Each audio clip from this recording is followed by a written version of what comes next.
The word retire means you can do anything you want from this day on. So if I desire to come back and play again, maybe that's what I want to do. Maybe that's the challenge that I may need someday down the road. And that day has arrived. Michael Jordan warming up at Market Square Arena more than 3 hours before today's scheduled tip-off. 21 months have passed since Michael Jordan last played competitive basketball. For 21 months, the NBA was without its supreme artist. There may be many interesting peripheral aspects to both his departure and return, but at the heart of it is simply this: the best in the world is back. And in a sports world darkened by constant talk of money, strikes, and lockouts, here's a shining reminder of why we're drawn to sports in the first place: the drama, the anticipation, the sheer beauty of the moment. Today, an artist returns to his true canvas, the hardboard courts of the NBA. Michael Jordan is back.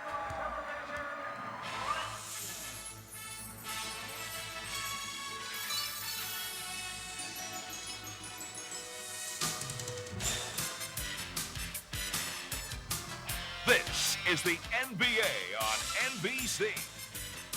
Today, it's the Chicago Bulls versus the Indiana Pacers. And listen to the roar at Market Square Arena. SRO crowd sitting in on history. Glad you folks could join us too. Hi everybody, I'm Bob Costas. What Michael Jordan does today and what he will attempt to do in the next several months and maybe years is truly unprecedented. It's never happened in team sports.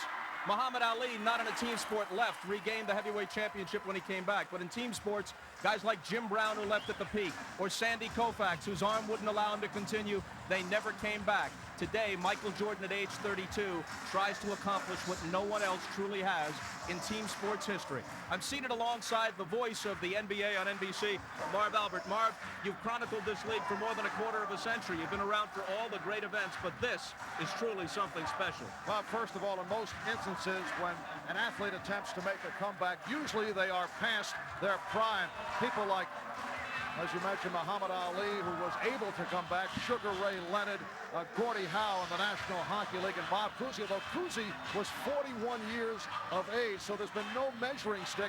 And when you consider the demands of a sport like NBA basketball, it is truly remarkable what Michael Jordan is attempting to do. Well, knowing Michael Jordan, he doesn't want to simply be effective or even be an all-star. He wants to be the best again. He wants to dominate.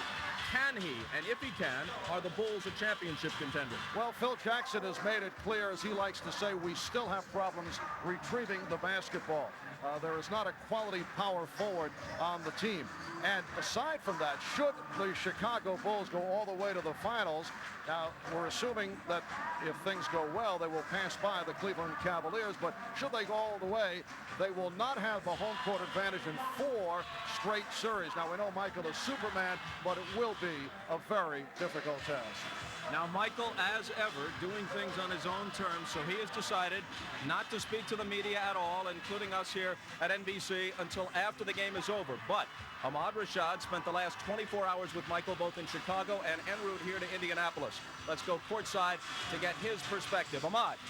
All right, thanks, Bob. It was an interesting night last night while Michael and I sat around and watched all the erroneous reports of where he might be and what he was going to do. He said he was indeed nervous and excited about coming down to play here. We got here earlier this morning. He flew on his own plane in, got here about 8:30, and went out and shot some baskets trying to burn up some of that nervous energy. He said he did have some concerns, mainly about his conditioning. He said he was in condition enough to practice, but he'd never know about what his condition would be to play in a game, and he will find out today. He will indeed start. Here's one other tidbit.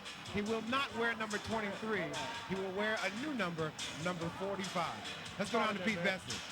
That's the personal side of Michael Jordan. Now the business side. We know he's back for 17 games this year. How many is he going to play next season? I posed that question to Phil Jackson and Jerry Krause yesterday. You wanted 25 games. Right. Would you be comfortable with that if it came down to it? Next year, 25 Next year, years? yeah. Sure. I mean, I don't think there's, I don't know if we could do that next year after he's been retired, to retire him, or to have 11-man roster, have him on the IR, which of course would be an impossibility. I mean, all those things stack up against the rules of the game, and basically, are different than if he's in retirement, comes out of retirement. So I wouldn't know. We would want Michael to make a commitment to play basketball and be obviously a full-time player. Yeah, that would be something that certainly would have to be discussed and talked about. It's very hard to form your team and to put a team together when you have a player on a very limited time basis.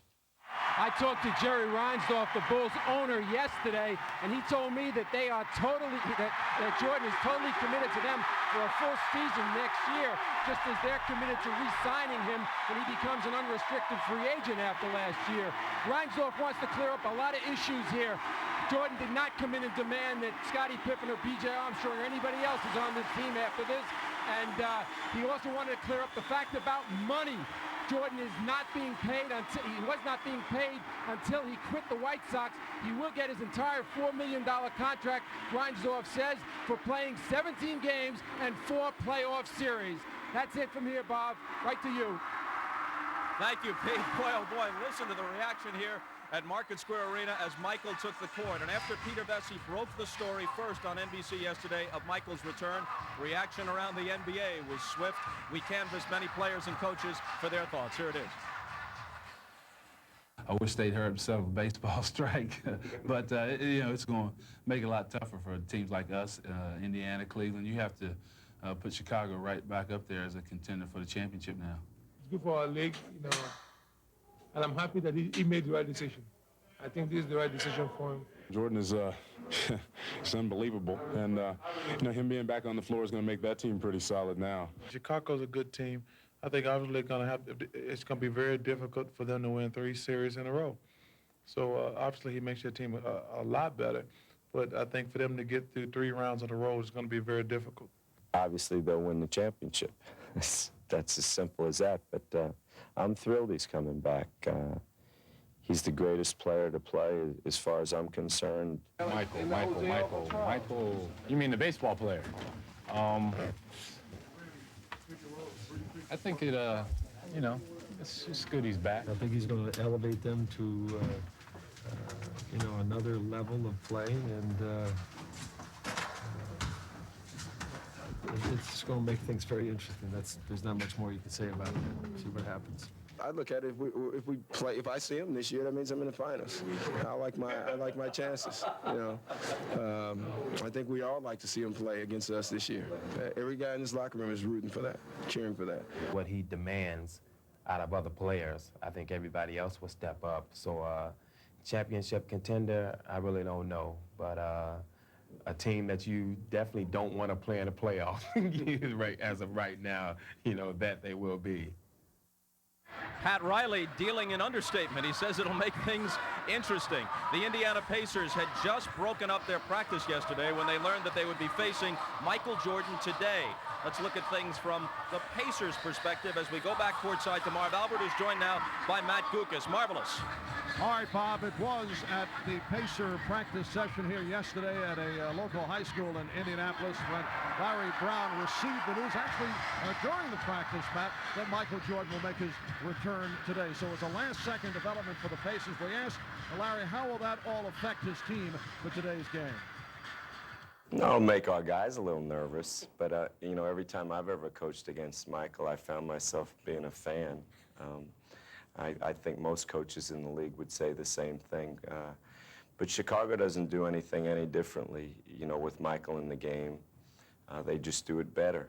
So we're going to have to play better than we know how.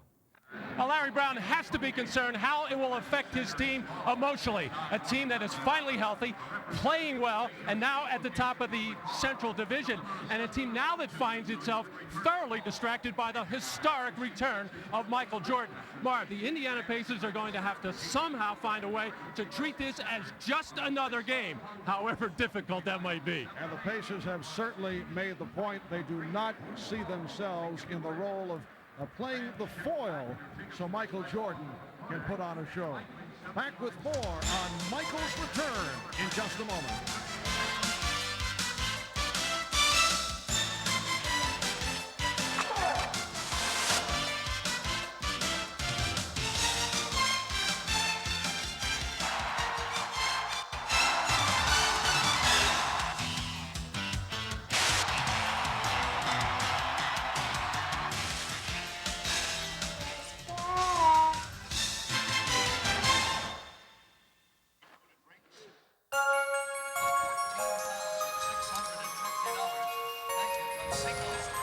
at the new United Center in Chicago. A statue to Michael had been dedicated, and then the number 23 raised to the rafters, and that number 23 stays retired, at least for the time being, as you heard Ahmad say, that Michael will wear his number 45 today, his baseball uniform number for his return to the NBA. Will he start? Seems a foregone conclusion that he will, but that was the logical first question when Marv Albert sat down with Phil Jackson. Here it is. Yeah, I think we'll find some time for him. I hope we can play him 30 minutes no more, not get 40 minutes or something that's going to get wacky out there. With all that is swirling around, will the club be ready? I find it very difficult for some of these players to be able to go out on the floor and play with him. I don't know. You know, he's been at practice 3 times, maybe you can count 4, even though it's abbreviated practice. And at that level, some of them haven't even got an opportunity to be on the court or the same team with him. They've been on the court with him, against him, or whatever.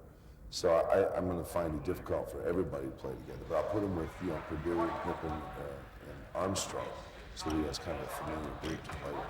What is your plan for Michael today in terms of minutes? Will you make the decision on lifting him? Will he tell you when he's tired? How will that work? Well, his first run's going to be important, and I'll probably start him and see how he runs the first 6 minutes or so till the timeout. And you know, he'll let me know from then on. He'll signal me how he wants to come out. And you know, to be honest with you, I probably want to play him in a point guard with the second unit, or playing their point guard, Fleming, because that's going to be a problem for us. And, you know, I see strategically there's certain matchups that are going to be better in the game than him and chasing through picks and running around with shooters like Miller and Scott. I don't think any coach has gone through what you are going through this year. First, you're thinking about your limitations. Obviously, the Bulls have played well as of late. Now, people are saying, you can win the title. I mean, how do you react to that? You go from one extreme to the other. It is a vacillation between have-nots to have-lots. And, you know, the reality is, you know, we still don't have a power player that can throw his body around and rebound and get the ball back for us. We certainly have a lot of scores. In fact, probably too many with Tony Kukoč and Pippen and Jordan and Armstrong in the starting lineup. We may need a defender, a rebounder, and a person that can set some picks. Can this club win the championship? You know, I'm not going to throw it out. I was a little bit skeptical about Phoenix's ability to play defense and rebound, although Charles Barkley's one great rebounder. With the type of team they've had this year, and they've really had a tremendous record with just basically going with an offensive unit, playing wide open basketball. We may be able to do that. The East is probably more difficult to play that style of ball than in the West, so but we do have around 20 games to adjust and to slide with this and see how it goes. Phil, what are your emotions regarding what is taking place today? Well, you know, I think that I won't know how my emotions are. I mean, they're pretty massive. I'm anxious about his arrival. I don't want to see him get hurt. I'd like him to succeed. We all would. I'm worried that the team's going to overplay it. They might just drop the ball in his lap and say, hey, show us what you've got, instead of keeping him in the flow of the game. All right, let's move down the hallway to the Pacer locker room, where I asked their star, Reggie Miller, if the excitement of all this has begun to kick in for him yet. Well, it was tough to sleep last night, to tell you the truth. You know, you've been hearing about Michael coming back and the anticipation, and someone saying he was coming back a week from this Friday against Orlando. Some said he might be back as early as against the Milwaukee Bucks, but to come back on national television against us, and they're playing well, we're playing well, and him taking a year and a half off, you know, it was tough to sleep, but I'm excited. What level of play do you expect from him today? I think a very high level. You know, he's still Michael Jordan, even though he's taking the year off. You know, he still has the physical capabilities of coming out and dominating the game, but I think we'll be ready for him. It was tough because I went home and tried to break out some old Chicago, Indiana highlight tapes to see how we played them, and I couldn't find any, so I had to go by memory.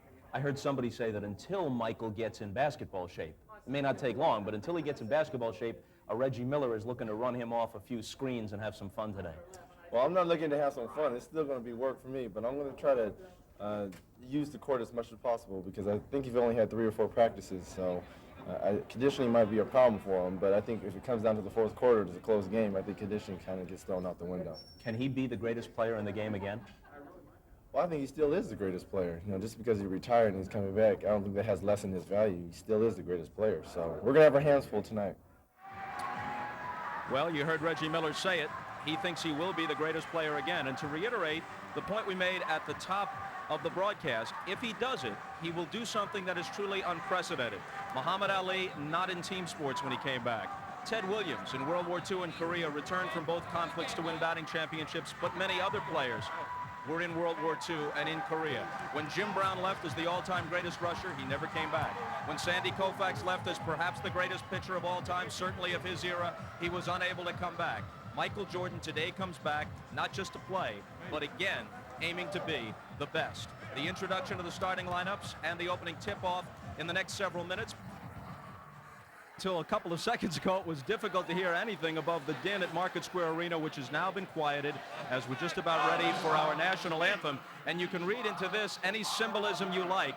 The group that will sing the anthem is called Promise. The anthem is being performed by Promise from Olivet Nazarene University.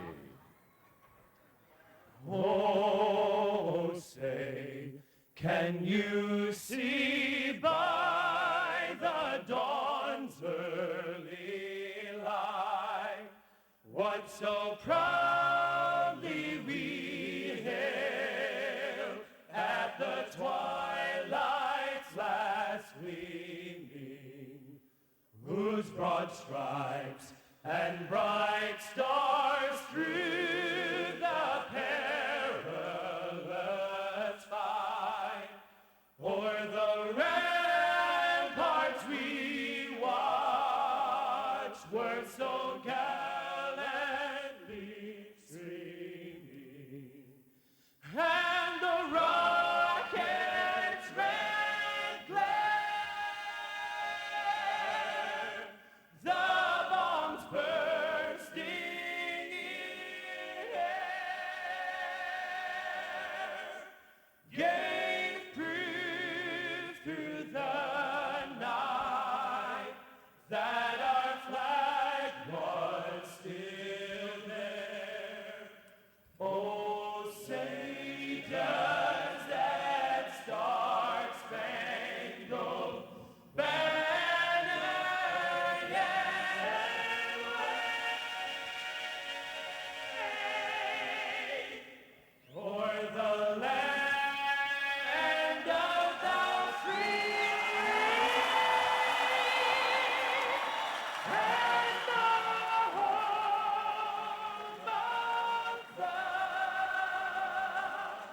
brave.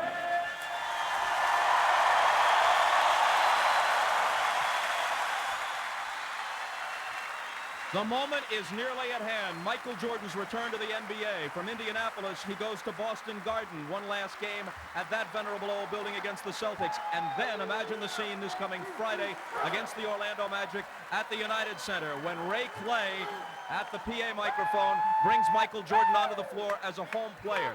This won't have quite the impact, but it should be a terrific scene. And so we go to the Pacers PA announcer now, Reb Porter, for the introduction of the starting lineups. Here's the starting lineup for today's visitors, the Chicago Bulls. At one forward, 6'7" from Central Arkansas, number 33, Scottie Pippen. At the other forward, 6'11" from Croatia, number 7, Tony Kukoč. At center, 7 feet from Vanderbilt, number 32, Will Perdue. At one guard, 6'2" from Iowa, number 10, B.J. Armstrong. At the other guard, 6'6" from North Carolina, number 45, Michael Jordan. The head coach, Phil Jackson, the Chicago Bulls.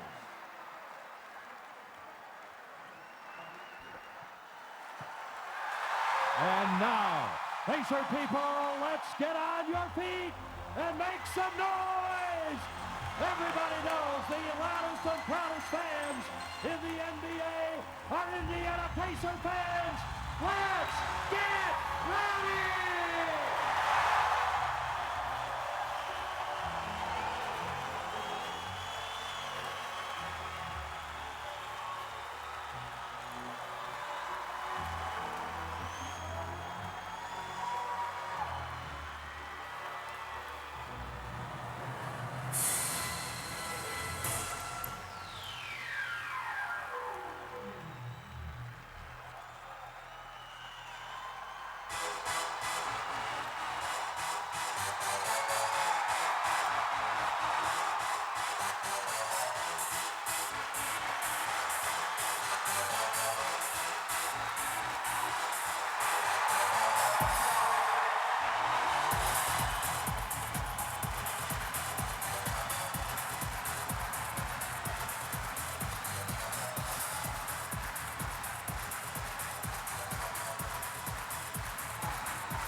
Starting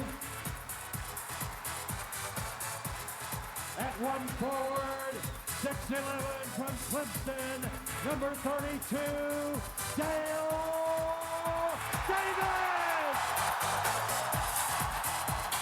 At the other forward, 6'10" from Alabama, number 9, Derek Vecsey.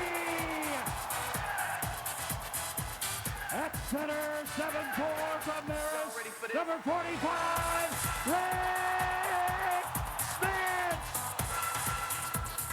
At one guard, 6'3" from St. John's, number 13, Mark Jackson.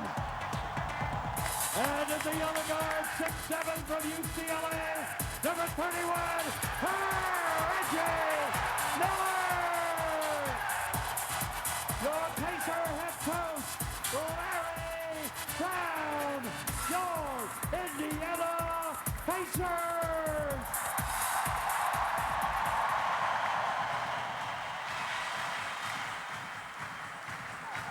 Marv Albert was at the mic for the last game Michael Jordan played in the NBA prior to today, Game 6 of the Finals against Phoenix in June of 1993, as they capped a run of 3 consecutive championships, and Michael was named the Finals MVP for the 3rd consecutive year. So it's fitting that Marv is set to call it now as Michael returns and the Bulls get set to tip off against the Pacers here at Market Square Arena. Courtside we go to Marv Albert and Matt Kukoč. Thank you, Bob. Yes, that was 636 days ago, so 21 months after his last appearance in an NBA game. Only 5 months after his number 23 was raised to the rafters in Chicago, Michael Jordan has returned, and he's wearing number 45. And Matt, for you trivia buffs out there, the last member of the Chicago Bulls to wear number 45 back in the 92-93 season, a fellow by the name of Ed Neely, who was a very popular member of the Chicago Bulls. I remember Ed well, also with the Phoenix Suns. Marv, there's a lot of special moments in NBA basketball. Usually the opening game of the season, the playoffs, 7th game of the series, the finals. I don't know about you, but I got the goosebumps for this one. This is very special.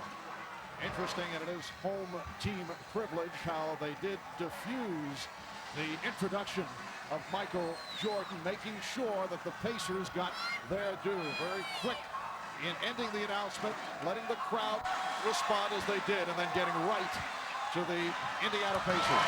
And Derek McKey of the Pacers controlling the opening tip. The officials, Dick Bavetta, Ken Mauer, and Ed F. Rush. Mark Jackson guarded by B.J. Armstrong. Michael Jordan on Reggie Miller here at the start, and Jordan comes up with the ball.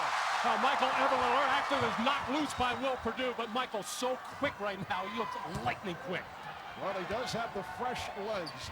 Not in outstanding basketball condition, but in very fine physical condition. Here is Tony Kukoč dumping it off. Will Perdue pops it out. Michael Jordan looking for the shot. Not able to hit on his first attempt. Shot clock was down to 4. That's when usually Scottie Pippen used to get the ball, and before that, that's when Jordan would get it under those kinds of conditions. Jordan played by Jackson to the spin. Rebounded by Rick Smits. Well, Phil Jackson told us earlier he was concerned that the Bulls will be looking too much for Jordan. Reggie Miller not able to hit from downtown. Pippen try to go backdoor, and the ball goes back to Indiana. Well, on the post feed to Rick Smits, Perdue actually giving him too much ground here, but then the quick hands of Michael Jordan to come up with the loose one. Both shots that Michael had taken have looked smooth and nice, just haven't dropped yet. Double team on Smits, got it out for Jackson. Rebounded by Dale Davis.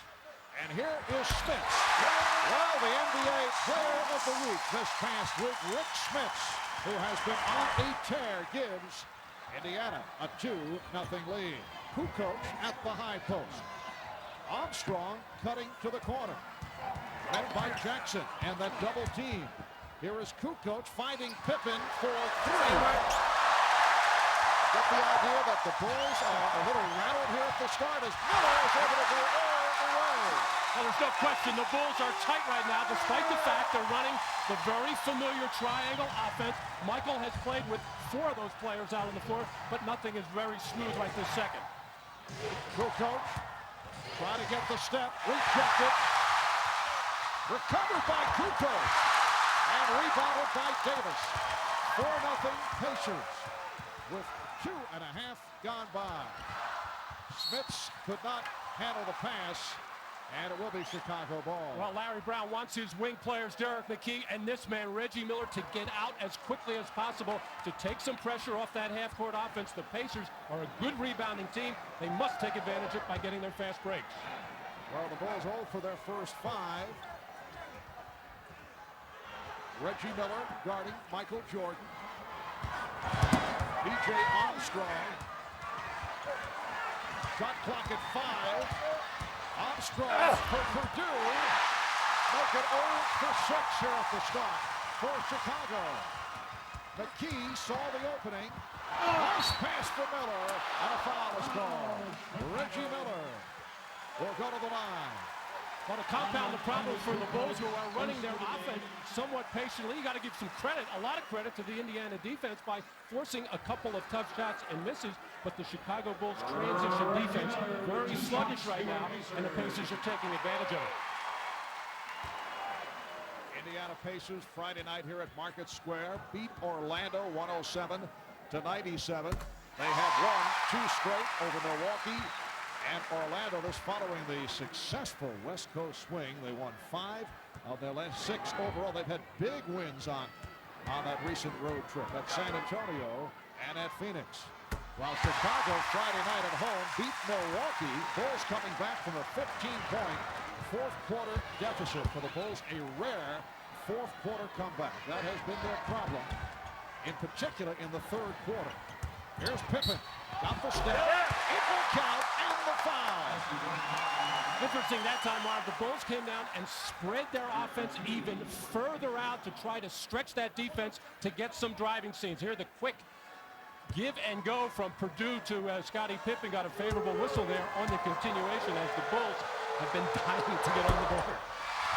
Derek McKey was called on the foul, so Chicago with its first field goal. They missed their opening 6 shots. 6-2, Indiana. 3rd meeting of the season between these 2 clubs. They split the previous 2. Miller for 3.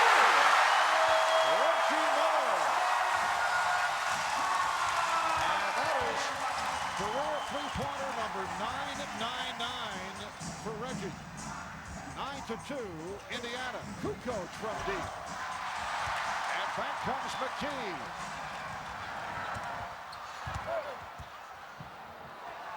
Eric McKey delivers to Al Davis. And a 3-second violation call. Lane violation. Well, Reggie Miller open on this rotation because of the double team on Rick Smits inside. The little man, B.J. Armstrong, went down the double team, left the opening as Reggie needing one more. Yes, looking for number 1,000. Chicago opening 1 for 8. Welcome back to Market Square Arena, Indianapolis. Capacity crowd better than 16,000 on hand. A franchise record 17th sellout. And the crowd receiving a bonus. This was a sellout over the last couple of weeks, but the bonus, the eagerly anticipated comeback of Michael Jordan, who has missed his first 2 shots. 4 minutes have gone by, and the Pacers lead 9-2. Jordan now posting up. Jordan with the turnaround. Makes it 0 for 3 for Michael. Getting good shots, but not able to hit. And the Bulls are 1 for their first 9. Mark Jackson setting it against B.J. Armstrong. Defensively, Jordan remaining on Miller. Purdue jumping out, but could not hold on.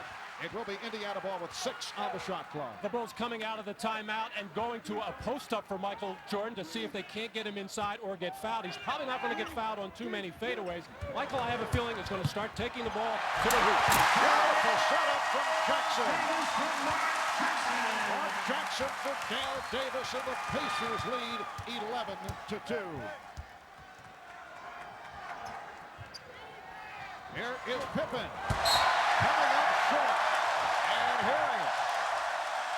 Well, Phil Jackson's biggest fear at the beginning of this ball game is that everybody would just be out of sync. There's just no way to recreate what Michael was able to do in 3.5 practices under game conditions. And Dick Pavetta with the indication that Kukoč had touched it out of bounds. This, of course, the first time that Tony Kukoč has been on the same floor with Michael Jordan in league competition. Shot clock at 8.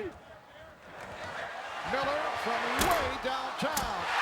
Davis gets inside. So Chicago continues to have difficulties off the board. Davis 5 rebounds, 2 block shots, along with 4 points, and it's a 13-2 Indiana lead.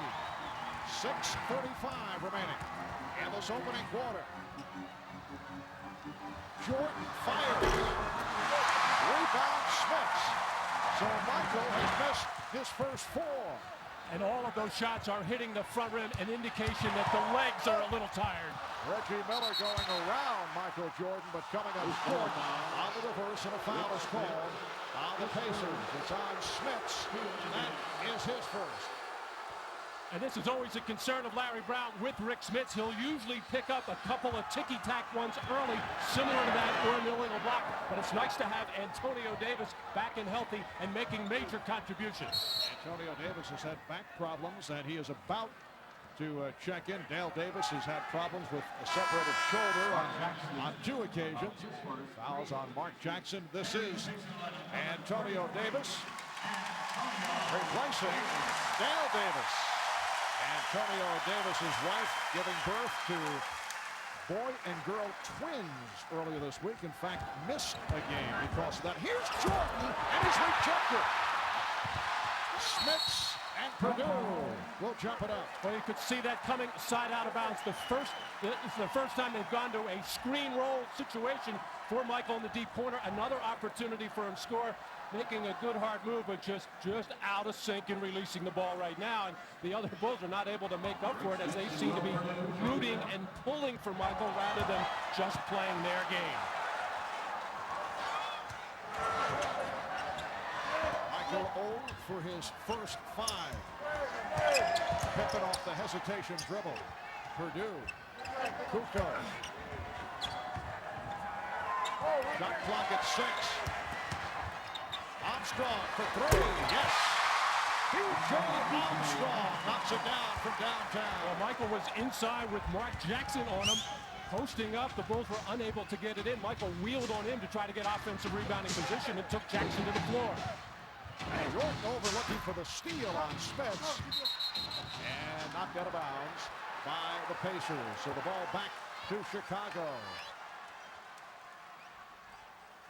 Rick Smits making a move there as Michael ever alert to what the other team is trying to do. Smits did a very good job, however, of keeping Michael from stripping that ball. Indiana with a 13-5 lead.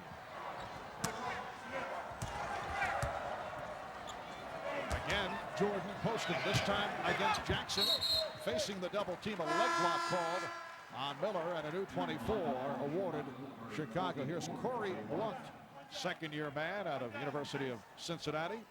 First-round draft pick last year, replacing Tony Kukoč. Well, the Bulls starting to get hurt on the Pacers' offensive boards. Needs a bigger player in that, Corey Blunt, hopefully to do a good job on the defensive boards for Chicago. Jordan backing his way and then throws it out. Here is Pippen extending. Scottie Pippen with a strong move. Indiana with a 13-7 lead. It has been an incredible scene here in Indianapolis the last 24 hours. More than 200 additional media credentials were needed as McKey is able to hit. Derek McKey with his first field goal. Scalper prices outside Market Square. Courtside tickets said to be going for better than $1,000 a pop. In the nosebleed section, we're told in the area of $400 to $500 per ticket. Corey Blunt, rebounded by Rick Smits. Jackson. McKey tried the reverse. Kept alive by Miller. Feeding Jackson. He changes his mind, and a beautiful look for Derek McKey. Again, Mark Jackson wide open. He has been playing so much better since the Davises have come back and made a big difference in the Pacer Ball Club. His game has picked up as well, especially in the assist-to-turnover area. Pippen. On the back tap taken by Purdue. Jordan gave up the shot to feet Scottie Pippen. And Michael knows that he's about to come out. He sees Pete Myers waiting to check in as Phil Jackson gave Michael a good 8-minute run. I think he was a little upset at a defensive sequence between Michael and Pippen about a minute or so ago, but Michael was due to come out anyway. Jackson has 5 assists in this opening quarter. Miller.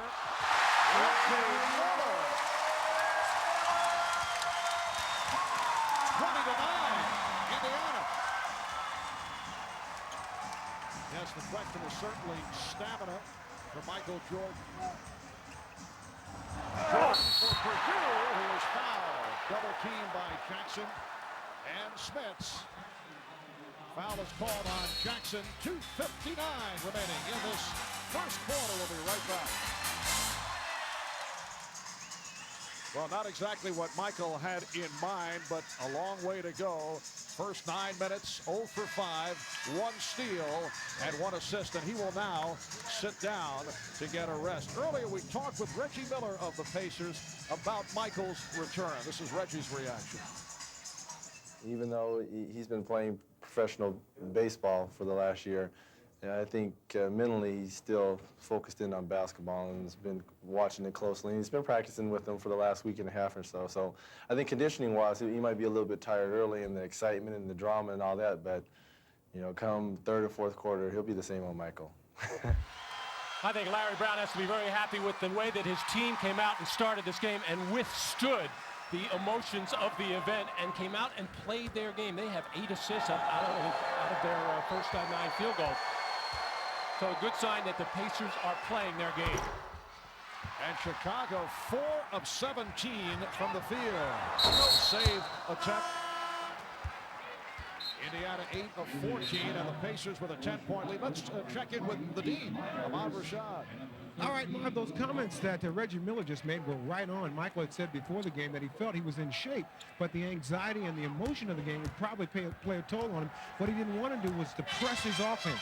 He was hoping he could stay in the game, play defense very strong, and maybe pass the ball a little bit, and all the other things would come. He hoped to try to get it going as the game went on, not try to do it right off the bat. Marv? All right, Ahmad. Substitutions for Indiana. Byron Scott has checked in, as has Vern Fleming. Pushing foul. Luke Longley is on the floor for the first time for the Bulls. Corey Blunt called for the foul. Reggie Miller sitting down. Strong first quarter for Reggie with 10 points, including his 1,000th career three-pointer. Hit 2 from downtown in this first quarter. Here is Scott. Broken up by Longley. And Pippen delivers to Myers. Pete Myers for B.J. Armstrong. Rebounded by Blunt. That was intended for Longley. Here comes Fleming. Vern Fleming. Let it be recorded that Michael Jordan was replaced by Pete Myers, who was the man who ended up in the starting role when Jordan retired. So Pete Myers has checked in, coming on for Michael. I talked to Pete before the game, asked him how he felt about it. He certainly understood, despite the fact that this team has played very well over the last 13 ball games. 9 and 4, they won 8 out of 10, and 3 in a row. And Pete Myers has been a big part of it. Yes, I would think he would understand the circumstances. That's an offensive foul. Luke Longley called on the foul. The ball goes back to the Indiana Pacers. Indiana Friday night, the win over Orlando, a very impressive victory. Pacers have now beaten the Magic 6 straight times here in Indianapolis. That goes back to the playoff clincher of a year ago in a first-round series. Pippen with the serve, but hands it back to Davis, who's hit by Longley. Scottie Pippen just cannot believe what he just did there in saving the ball at his own defensive end. Of course, you're told never to do that. If you are, to throw it way out in midcourt.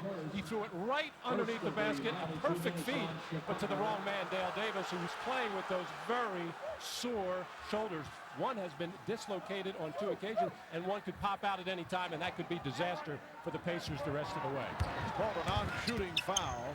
Byron Scott, and kept alive by Antonio Davis. We come up on 1 minute remaining in this first quarter. Dale Davis from the outside. Davis trying to sweep in for the rebound and the foul call.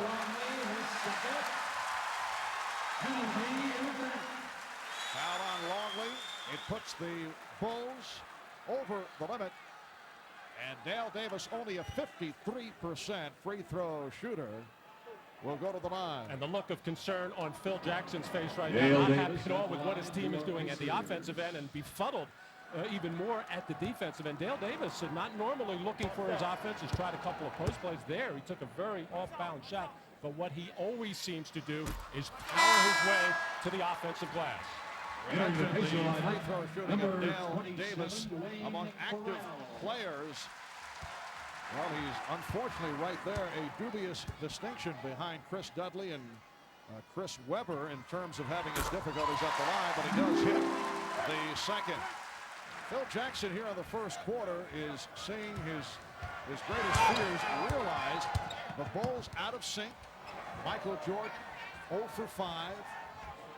And Chicago just having a very difficult time getting off. Making the adjustment with the return of Jordan.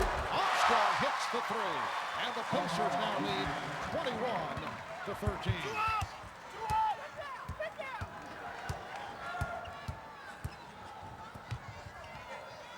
Interesting matchup now with B.J. Armstrong guarding the perimeter, Byron Scott, and Pete Myers guarding the ball handler and post point guard in Vern Fleming. Armstrong on the move, and he's hit on a reach-in. Another reason for the recent success of the Bulls, and really throughout the last couple of years, is B.J. Armstrong not getting off to good starts early in the ballgame, but as the game starts to wear on, he starts to look to penetrate more. He was not known for that when he first came in the lane. Of course, his job was to be the perimeter player and let Jordan and Pippen create plays for the spot-up shooters, he and John Paxson, but B.J. has improved in putting it on the floor. And one of the better free throw shooters in the NBA, 87% at the line. Here's Reggie Miller back. And Dale Davis, who had an outstanding first quarter, sitting down 5 points, 7 rebounds, 2 blocked shots. Ron Harper has come on for Chicago, replacing Corey Blunt. And Ron Harper has been making more of a contribution in a limited role. Hit 3 big three-pointers coming down the stretch in that win against Milwaukee on Friday night.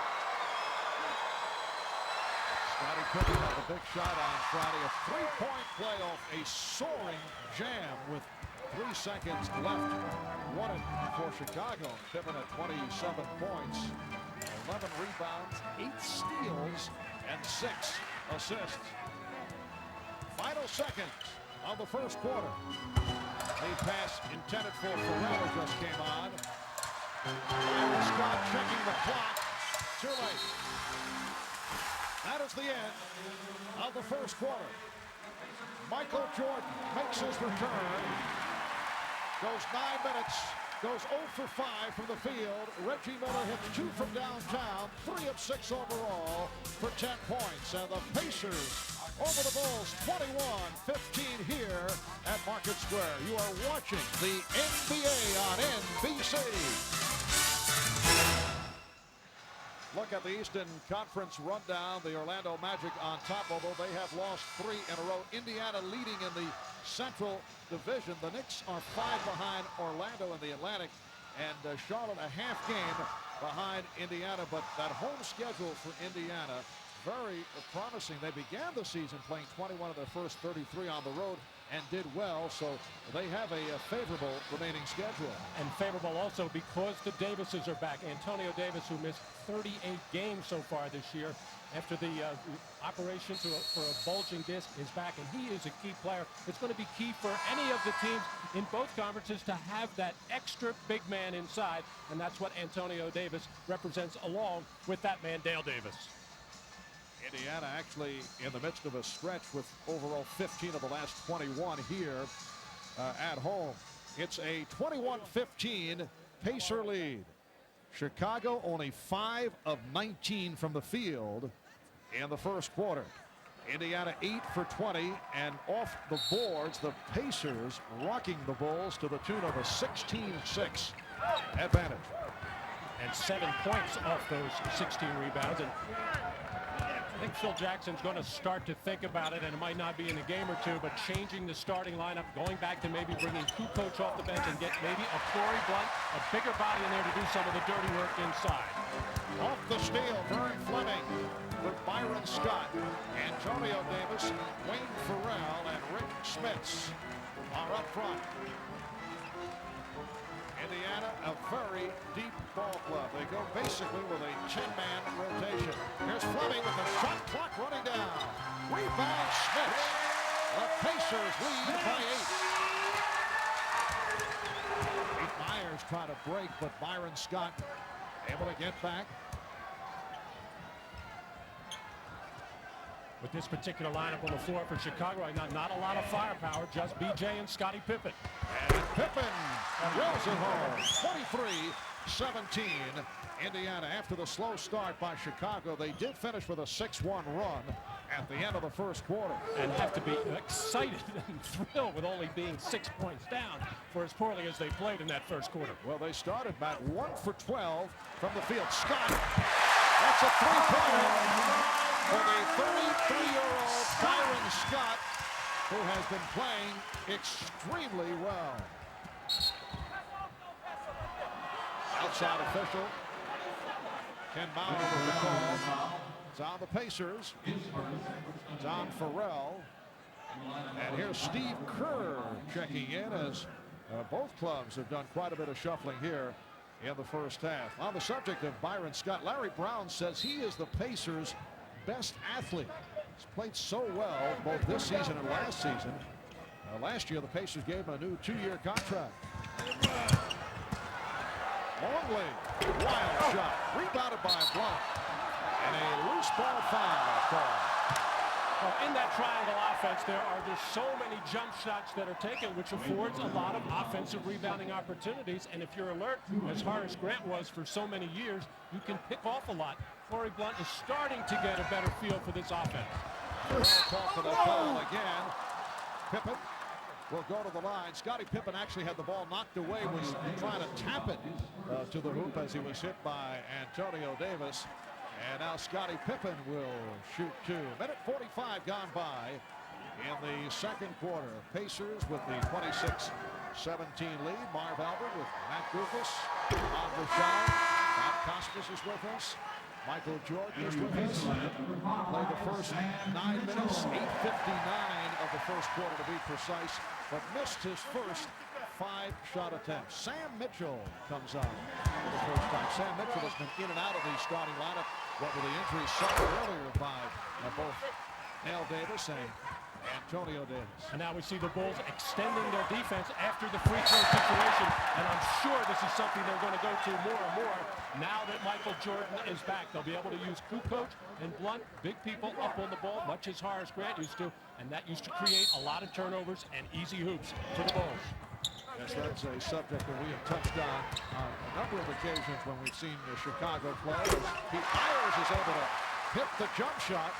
The fact that the Bulls trap so successful in recent years has not been an operation, but with Michael Jordan back, it's certainly a different picture when it comes to the defensive end for Chicago. And the foul is called on Myers. 9:47 remaining, second quarter. Timeout taken. Indiana now leads by 5. Yes, this is Reggie country here in Indianapolis, Indiana. Reggie, and this is normal procedure. Time to time during the course of the game, he will be stretched out, although he does come into today with a strained left shoulder. Did not seem to have any problems at all in the first quarter when he was able to hit for 10 points. And the reason that shoulder is so sore, it got tangled up with Shaquille O'Neal under the basket on Friday night. I talked to Reggie yesterday in practice. He said he felt like it was almost going to be pulled up. The Pacers were a very loose basketball team at their shoot-around yesterday, and then when they found out about the Michael Jordan situation, their whole demeanor seemed to change. We'd like to welcome those of you who have been watching the Utah Jazz and the Charlotte Hornets. We welcome you to Market Square Arena with 9:47 remaining in the first half. And the Pacers leading the Bulls 26-21. Michael Jordan is back on the floor. Played the first 9 minutes in the first quarter. Attempted 5 shots, did not hit. And when Michael sat down, Chicago outscored Indiana 12-6. Scottie Pippen and B.J. Armstrong have accounted for 18 of the Bulls' 21 points. Will Perdue with 1 point, so 3 former teammates of Michael prior to the return, scoring 19 of the 21. But Chicago, after a slow start, has been able to turn it around. There's now a 6-point Indiana lead. Jordan handling against Scott. So it is Jordan and Kerr in the backcourt with Longley, Blunt, and Kukoč on the front line. Phil Jackson trying a different combination. Shot clock at 6. Kukoč hesitated and rebounded by McKey.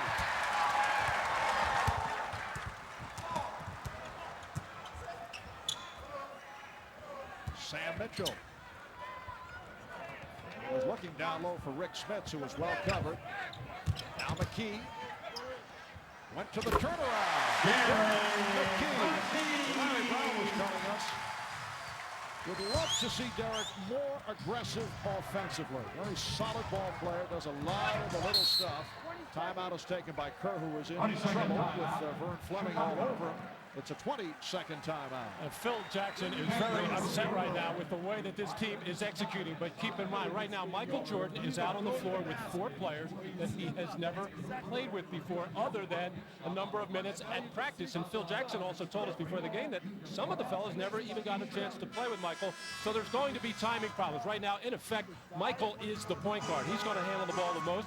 Tony Kukoč will get to handle it. Steve Kerr will fade to the corner, fade to open spot for jump shots. But that was just a simple little entry play to get into their triangle offense, and handled very poorly by Blunt, and Phil Jackson wants to get things straightened out. Wait a second. Is it possible, does Michael have the pants on backwards, the logo in the back? Let's see. Normally it's in the front. Here is Jordan getting the step. Oh! And Smits with the rebound. Jordan breaks up the outlet. And that's the old Michael Jordan there, coming out of the backboard. After the other team gets a defensive rebound, that's when Michael becomes extremely dangerous. He has a feel for where that next pass is going, and he'll pick plenty of those off the rest of the way. Outside of Pippen and Armstrong, the rest of the Bulls shooting a combined 1 for 14. Shot clock at 5. Good fake by Smits. And he's fouled. Rick Smits throwing the fake at Luke Longley. And then Jordan came over to help out, and he picks up his first foul. Well, Rick Smits is just such a confident offensive player this year, as it's been developing over the last couple of years. Just a little pump fake to get Luke Longley on a very poor defensive play, but then Smits doing the wise thing, taking it hard to the hole, knowing that somebody was going to bop him. It was Jordan coming down to help out and force Smits to the line.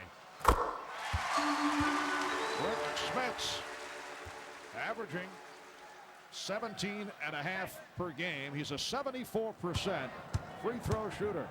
Comes off a good one, 8 for 16, 21 points against Orlando on Friday night. 10-point lead for the Pacers.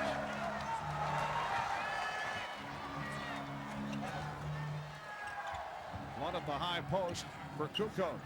Tony Kukoč has had 2 outstanding games against Indiana. Here's Longley. A wild shot by Longley. Fleming for Mitchell. Smits. Yes. Pacers with their biggest lead of the game. Amazing touch for Rick Smits. Not only can he do it inside with little hooks and little jumpers in the lane, he can step out to 17 feet very nicely. Jordan trying to give it up, although that might have been called in the act. Well, Rick Smits very comfortable when he steps out to the perimeter, and it's very difficult for centers to get the feeling and realize that he's going to be able to spot up from 17 feet as Michael finds a seam and desperately trying to get on the scoreboard here to just to get that out of the way. Smits on the foul. His second. Here is Jordan. still looking for his first point. 0 for 6 from the field. 0 for 1 from the line. And now hearing it from the crowd. Well, this might not be the way Michael Jordan envisioned putting up his first point, but he will take it. And the Pacers now lead 33-22.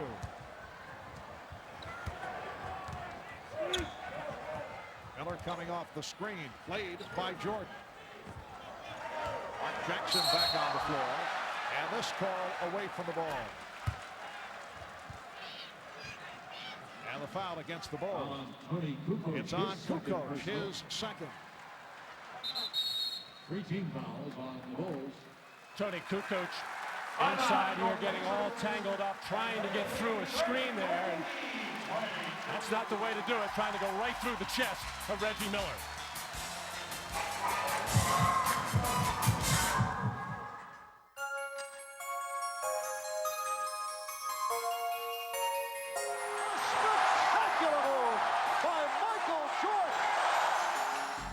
Memory lane, one of the great moments in the career of Michael Jordan, back to game 2 in '91, the final series between the Los Angeles Lakers and the Chicago Bulls. Michael Jordan going on to win his first of 3 championships, doing it against Magic Johnson and the Lakers. And that man, Byron Scott, remembered that move very well, a member of that Laker ball club. Indiana by 11, 7.5 remaining in this first half. Rick Smits. Now he put the move on Will Perdue, who is checked in for Luke Longley. Michael Jordan using the screen, met by Smits. Getting it to Perdue.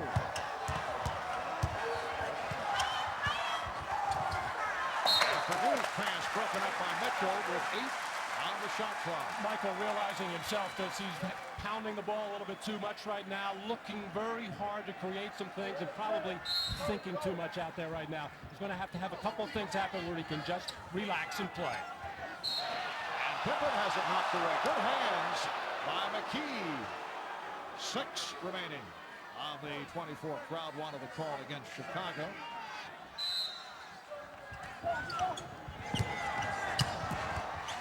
Scottie Pippen coming up short, but a new 24 for the Bulls. Kerr and Jordan now in the backcourt with Perdue, Pippen, and Kukoč. Backdoor flip for Pippen. Rejected, but Dick Pivetta with the call against the Pacers. Nice job, excuse me, Mark. Nice job of Steve Kerr patiently waiting for the offense to develop with a little flash up by Will Perdue and the nice cut by Scottie Pippen. Pippen coming off, who has been aggressive, taking the ball to the basket. And this is how the Bulls will start to get more free throws. They are one of the teams in the league shoots very few free throws, only 25 a game, making 18, which is really hard for their team right now to score, because that's that hidden way to score points and another way to enable them to get up and pressure defensively. The foul on Smits, his second, and the Pacers now lead 33-24. Mark Jackson calling out the play. Miller off the screen, met by Jordan. Michael getting more aggressive defensively. Open shot for Mitchell. Indiana leads by 11.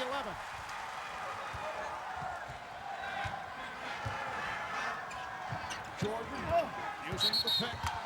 And an offensive foul is called as Will Perdue was on the move and setting that play.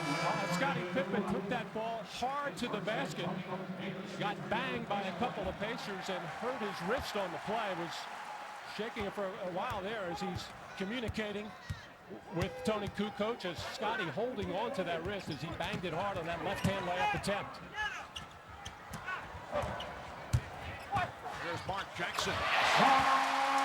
Mark Jackson with his first field goal to go along with 5 assists. Indiana 37, Chicago 24.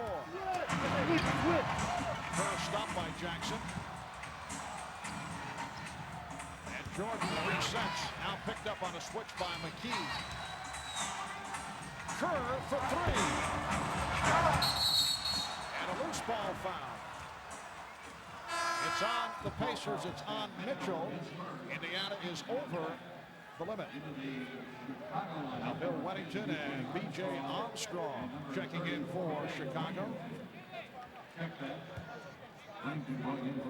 Steve Kerr sitting down. That was not the kind of shot that the Bulls wanted there. However, Steve felt the shot clock was winding down, launched the quick three with a hand in his face. But this man, Will Perdue, one of the best rebounders in the league per minute played. You see there, 7 rebounds in 21 minutes. 1 in 3 is outstanding. There you see those numbers. Last year, Will, a forgotten man, not even on the playoff roster, took that very hard, but to his credit, battled back hard in the summer to work his way and took advantage of the departure of Bill Cartwright to become the starter here in Chicago. Indiana by 13. And once again, with Michael Jordan on the floor, the Bulls have fallen back. A 10-3 run by the Pacers since Michael made his return. Here's Miller. And rebounded by Dale Davis. Miller again.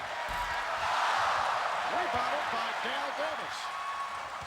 Jackson passing on the three. Dale Davis has 10 rebounds. Just under 5 minutes remaining first half. Antonio Davis rejected by Will Perdue. Kept alive. McKey off the boards. And hits.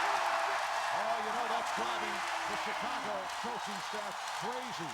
You cannot get that many opportunities. The Bulls' rebounding problems continue. Perdue. And rebounded by, yes, Dale Davis. And they are absolutely and thoroughly dominating both backboards. Jordan got picked off. Miller fires. Yes!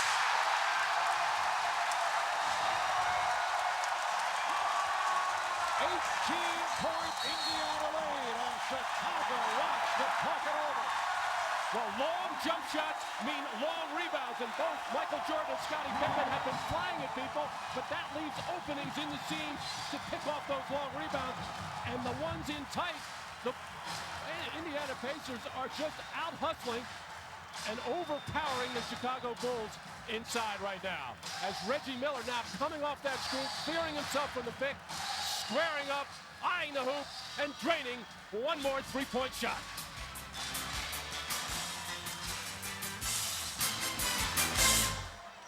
The last 5 minutes and 34 seconds since Michael Jordan made his return after that 9-minute stint in the first quarter, with Michael back on the floor. Pacers with a 15-3 advantage. Jordan still looking for his first field goal. And there it is! Michael Jordan, after missing his first 6 shots, able to connect. He has only 3 points. Well, here it is, the first time the Chicago Bulls just went flat-out isolation for Michael. Reggie Miller, knowing that Jordan has been struggling from the field, did the wise thing and got off him because he knew Michael was thinking possible drive here, gave him the jumper, and Michael finally nails one. At the other end, it's Jordan called for the foul. Just under 4 minutes remaining in this first half. McKey, feeling the contact, went to the hook. Pippen lost it. Ball slipped out of his hands. Pacers 42, the Bulls 26. Oh, nice. Nice idea. Antonio Davis cutting, lost his man with the pass off the mark. Here is Armstrong for 3. B.J. Armstrong with his 3rd from downtown. It's a 13-point Indiana lead. Well, Larry Brown has been happy with the play of Mark Jackson of late. Not happy with that particular pass, however. Antonio Davis had it knocked away, but recovered. Shot clock at 4. Jackson for Davis. It's a 24-second violation or a foul call. Let's see. Dick Pavetta says foul on the play against Chicago. It's on Wennington. Well, on that cut by Antonio Davis, it was supposed to be set up as a screen roll situation. Jackson with the wild behind the back pass, and B.J. Armstrong makes them pay for it. at the other end, as he seems to be feeling very comfortable with his offense. And in the long run, once Michael Jordan gets accustomed to being back on the basketball floor, what do you see as the effect of the new hand-checking rules? Larry Brown, I know, made the point that if Michael had started his career with the rules, he would have averaged 50 points per game. Even before they changed them, Rob, anytime Michael wanted to drive to the basket, he has the ability and, of course, the respect of the officials. If he creates that contact, he's going to go to the free throw line. He should benefit a great deal from it. Yes, think of all the additional free throws, but that's down the line. Pippen hit on a reacher. 2:35 left in this first half. McKey on the foul a second. Let's check in with Rashad. All right, Marv, I was talking to Michael about that hand-checking rule. He was more concerned about his defense, if he would be, you know, aware of not getting that hand out there and maybe having enough practice to maybe use the forearm as opposed to using his hand. So that was something he felt like he'd only get better if he got a chance to play and work it out in a game-type situation. Mark? Yeah, I can see that because most teams went through the entire preseason. You recall the problems the teams had making the adjustment, and here is Michael returning without any preseason at all, and he will have to make the adjustment quickly. Antonio Davis. Again, Dale Davis with that active body keeping it alive, but Michael Jordan able to get to it. Jordan off the dribble for the pull-up, and he draws the foul. A hack on Miller. And Jordan goes to the line. Well, this has been the weakness of the Bulls, the interior defensive rebound. This time, Michael with inside position, able to out-quick and out-hustle Dale Davis to chase it down, and then going the other way, a little shake move on Reggie Miller. He had him beat, but decides to pull up for the jumper. Reggie knew he was beat, but would like to pull that hand back, not wanting to foul the jump shooter. Haywood Workman checking in for the first time this afternoon. Haywood Workman at one point beat out Mark Jackson after Jackson was on the disappointing side earlier in the season. Haywood did a nice job as the starting point guard last year and has been out of the rotation as of late and not played the last 3 games. Larry was saying yesterday he was not disappointed at all with the way that Haywood Workman and Vern Fleming played the point guard position last year, but the opportunity to pick up a Mark Jackson, whom he was familiar with from coaching him in the Clippers, felt it would just be an added piece. And early in the year, unfortunately, Mark put a lot of pressure on himself. Another point when you talk about the guards handling the ball, Larry Brown, a former point guard, very tough on those that play that position. 8-1 run by Chicago. Byron Scott forcing it up with the shot clock running down. Here comes Armstrong delivering to Myers. Rejected by Scott, and a foul is called. Well, B.J. Armstrong, not normally the man to handle the ball in the middle of the fast break. He's normally out on the wing, spotting up in a corner. Does a nice job here of sending in Pete Myers, who took it hard to the basket. Follow up on what I was talking to Pete about early in the day is if he still plays one-on-one with Michael Jordan. It was kind of legendary stories about how Michael used to take him to school early when Pete was first drafted by the not drafted, but signed by the Chicago Bulls, and Michael used to kill him. And I said, well, what happened the last few days? He just smiled. He said, he killed me. He said, actually, we were playing for his old locker at their practice site. Pete took that over. Michael wanted it back, beat him for it in one-on-one games, but then decided to give it back at Pete to get a new room. Indiana now leading by 10. They've led by as many as 18. Minute and a half remaining in the first half.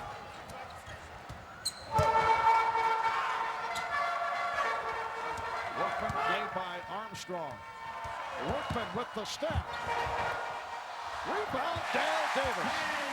He has been the story in the first half. 7 points and 14 rebounds for Dale Davis. Well, Dale missed 8 games with those shoulder problems. We say he's back, but he's really not back at 100%, but having an outstanding day. Michael Jordan.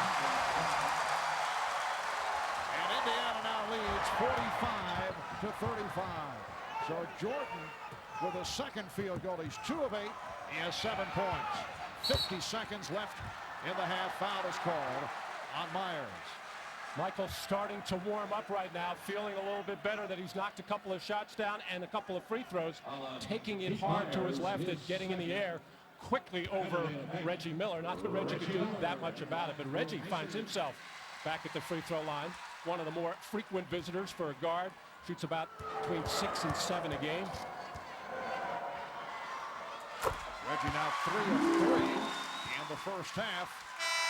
From the foul line, he has 14 points in all. Tony Kukoč is back, replacing Corey Blunt. Tony Kukoč not able to get off. He's had 2 excellent shooting games against the Pacers. Tony Kukoč with an 11 for 15 and an 11 for 19 in the 2 previous games. 45 seconds to go in the half, and it's Indiana by 12. Kukoč from Pippen, and for Tony, that is his first field goal. Indiana by 10. Here's some pressure being shown by Chicago.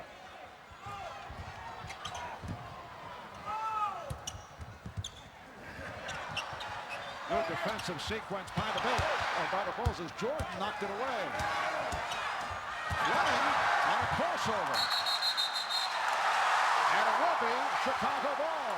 Well, Johnny Bach not getting a chance to watch this today as he's coaching the Charlotte Hornets, but that's what he used to call unleashing the Dobermans. When Pippen, Jordan, guys like Armstrong get out there and get very frisky and active, they can cause you a lot of problems. Final seconds, first half. Jordan with the jumper. The tip missed. And that will do it. Dale Davis with his 15th rebound. Michael Jordan missed his first 6 shots. He finishes the first half 2 for 9 from the field. And 3 out of 4 from the line. 7 points in a first half that saw Michael trying to find his way. The Bulls trying to adjust. The end result, the Pacers by 10. We'll be back in a moment. Seated with me is John Paxson, the former Bulls sharpshooter who in fact hit the three-pointer that won the 3rd of the 3 consecutive Bulls championships in June of '93, the last NBA game Michael played prior to today. Very simply, how does he look to you? I think he looks great, to be honest with you. You expect the fact that his legs are going to be a little fatigued, and he's going to be short or off on his jump shot a little bit, but what I recognized was his jump shot was right on target. I compare this a little bit back to when Michael came off a broken foot in '85-'86, and he came back for the last few games. His timing was off, and that's what I see out there in the first half. What are the telltale signs that fans should look for? Either that he's fatigued or that he's beginning to round into condition? The only thing I've looked for this half is if he can get his shot when he wants to, and that's what I've seen. Although the shot's been off, he's able to get to anywhere he wants on the floor. That's a perfect example right there where he gets a shot against Reggie Miller, raises up. I think he looks fine, just a little fatigued. The new rules in the NBA figure to help. Limits on hand checking, closer three-point line, a wider court, which has always played to the Bulls style anyway. Well, who, before Michael retired, was able to guard him in the first place? I think now the fact that if you touch him, put your hand on him, he's going to find himself at the free throw line an awful lot. When I say a wider court, they haven't actually widened it geographically, but the style of play with the new rules tends to create more spacing. Yeah, and the game has become matchups and isolation, and what better player to isolate with than Michael Jordan? I think now the Bulls have 3 guys you can really go to: Tony Kukoč, Scottie Pippen, and Michael Jordan. You know, you can wonder whether he'll be rusty. You could look at it the other way, though. Maybe he's fresher than everybody else after a grueling regular season going into the playoffs, and there really are no great teams left. The depth that you used to see from the great Laker and Celtic and Piston teams isn't there in the league anymore. No, I think the Bulls may be one of the deepest teams in the league, and you throw Michael into this mix, he's got a month to fine-tune his game, to get his game in shape, to get that jump shot down, and come playoff time where a lot of times he's struggled just because he's been beaten up all season long, I think he's going to be fine come May and June. 2 things real quick. What does it mean to the guy who in effect stands in your place, a B.J. Armstrong or a Steve Kerr, to be able to be on the receiving end of those catch and shoots? I wish I was there. Can he be the best player in the league again? I wouldn't put anything past Michael. I have tremendous confidence in him, and this is another challenge he's accepted, and I expect great things from Michael. John, thanks very much. Thanks, Always Bob. good to see you. Let's go back to New York and rejoin Hannah Storm. Welcome back to Indianapolis. Michael Jordan making his way back out of the court for the second half. Indiana with the 10-point lead on Chicago. Marv Albert along with Matt Guokas. Jordan in the first half, 19 minutes, 2 of 9 from the field, and the Bulls looking very tentative in that first half. I've been watching him a little bit, but the toughest part for Michael over the next 4 or 5 games will be trying to establish his own game and blending in with his teammates who have been battling together for 6 months. It's going to be a tough task. He's the man that can do it, though. Let's take a look at the Miller Lite halftime statistics. Overall, the Bulls only 11 for 33, 33% shooting. The Pacers 17 of 39 from the field. There you see the stat line on Jordan, 2 of 9 from the floor, 3 of 4 from the foul line. And this, the big number. Pacers out-rebounding the Bulls 30 to 13. Dale Davis with 15 rebounds in the first half. His career high accomplished on 2 occasions, 22-15 in the first half. We'll be back with the second half from Market Square right after this. As we head to the start of play in the third quarter, Indiana with a 47-37 lead on Chicago. Pacers have led all the way, and they have led by as many as 18. A look at the leading scorers. Scottie Pippen with 13. B.J. Armstrong, who's hit the three-pointer. He's hit 3 from downtown. He has 11. Michael Jordan with 7 points. While the Indiana Pacers with 1 man in double figures. Reggie Miller, 4 of 9 from the field, 3 of 7 from beyond the three-point line with 15 points, 8 apiece for Smits and McKey, 7 for Dale Davis, along with 15 boards. And the numbers on Michael Jordan, 19 minutes in the first half, 2 of 9 from the field, 3 of 4 from the line, 2 rebounds, an assist, and a steal.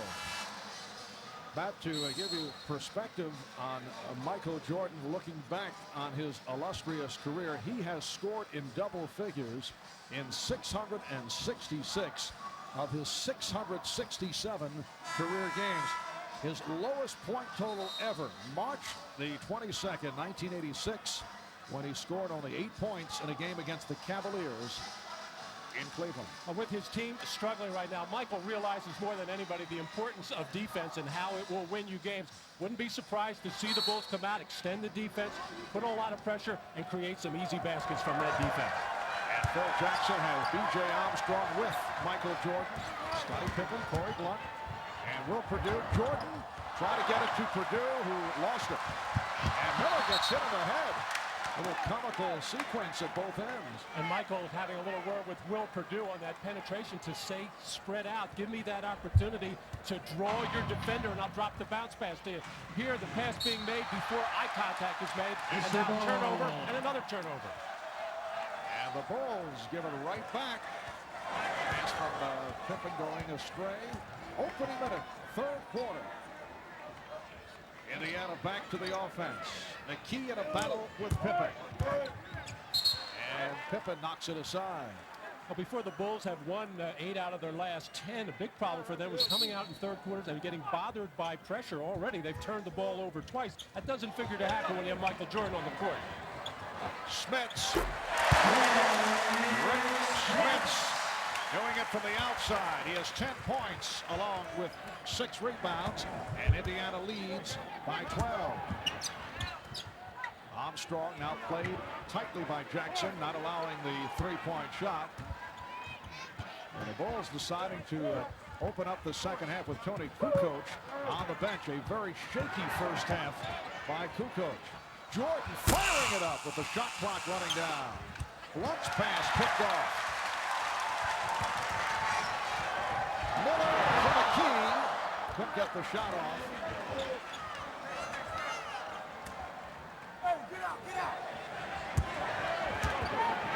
Key isolated against Armstrong, gets it inside, and the foul down. Davis held by Corey Blunt.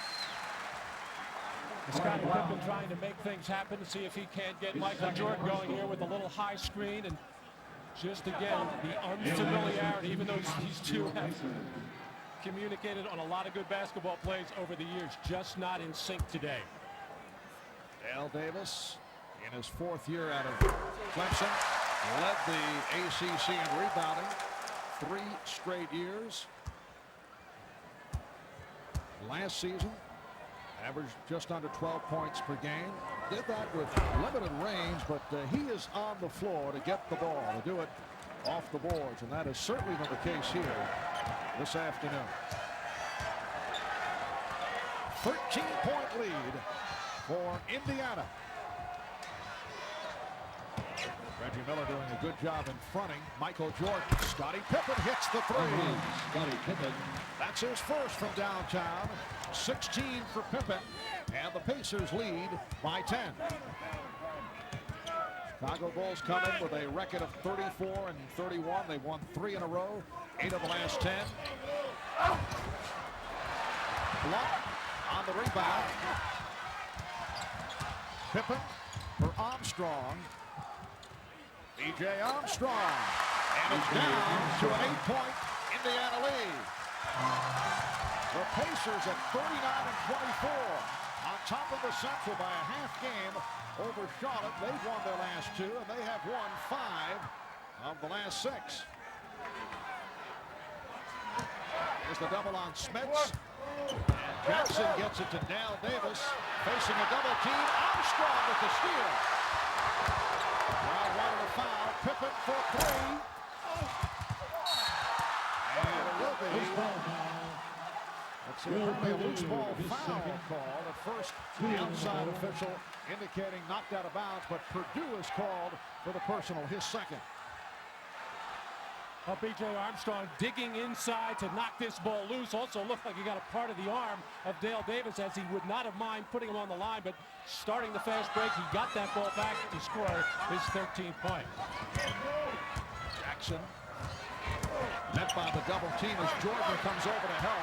Oh, Jordan swiped it from Smits. Michael Jordan with the steal. Jordan all the way. Walking it back. Michael Jordan. McKey gets it right there. Out of the Michael Jordan highlight package that we've seen time and time again over his career. The steal and then the drive for the bucket. Jordan lost it. Jackson with the steal. Miller with Pippen back. And Pippen with the foul. Oh, and Scottie Pippen with a shove of Reggie Miller. Good job of Scottie Pippen to hustle back and try to block that shot. Did get a piece of the ball. Also got a piece of Reggie Miller, and then they got tangled up, and then a little extra shove. Watch it again. And watch the little extra shove with the left arm by Scottie Pippen after they come down here. And you see the left arm and the push to the back, and we will have a technical foul. Technical foul assessed on Pippen. Miller will shoot the technical. Indiana 53, Chicago 44.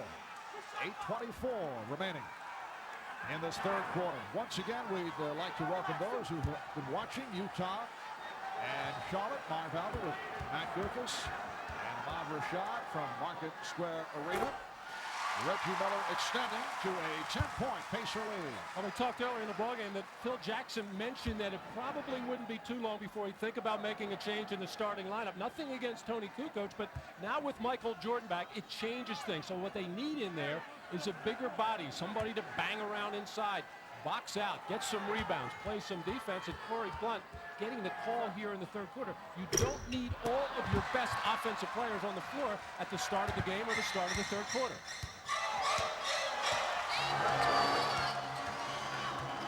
Scottie Pippen setting it up. He has Michael Jordan down low. Miller got a piece of it. Recovered by Purdue. Jackson leads a 3-on-1. Here's Jackson. And the Indiana Pacers starting to take advantage of every Chicago Bull mistake. Whether it's a block shot, a ball knocked loose, they are just flat out whipping the Bulls down at the other end of the floor. 6 straight points by the Pacers. They lead by 12. You are watching the NBA on NBC. Rick Smits at 7'4". When he puts the ball over his head, he doesn't expect anybody to field, but it's a fundamental error by Smits as he put it behind his head.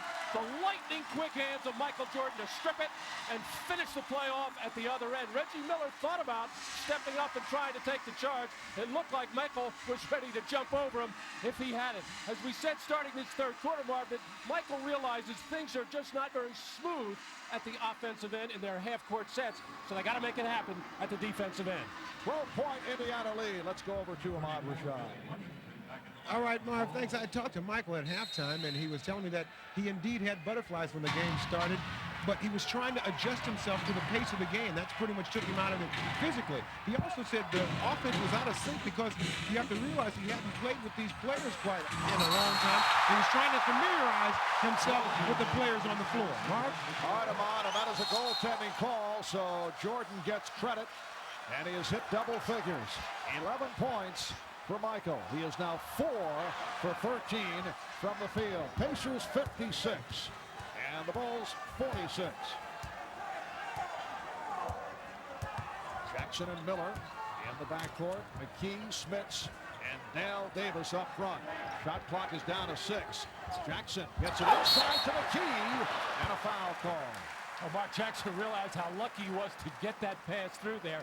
He threw it. He almost wanted to pull it back as Scottie Pippen was in the lane, but he had his back turned. That ball able to snake through to Derek McKey, who's been a little bit more aggressive offensively, as Michael Jordan is saying to Scottie, keep your eye on the ball. You would have had a steal, partner.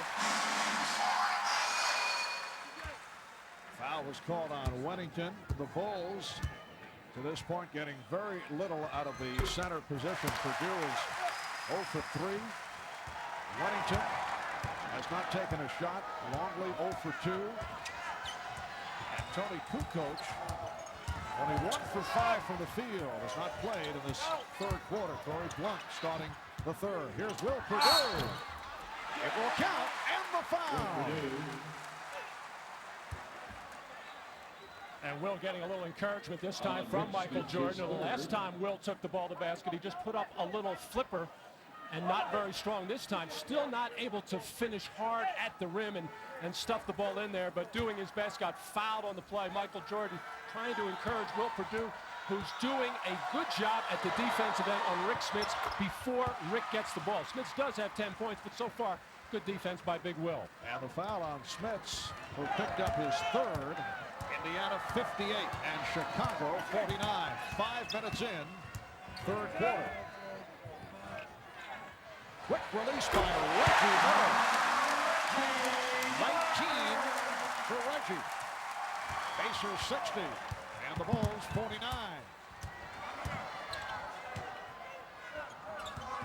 Wennington setting the pick. Jordan sweeping by that went off the back rim. Recovered by Dale Davis as Rick Smits hit the net.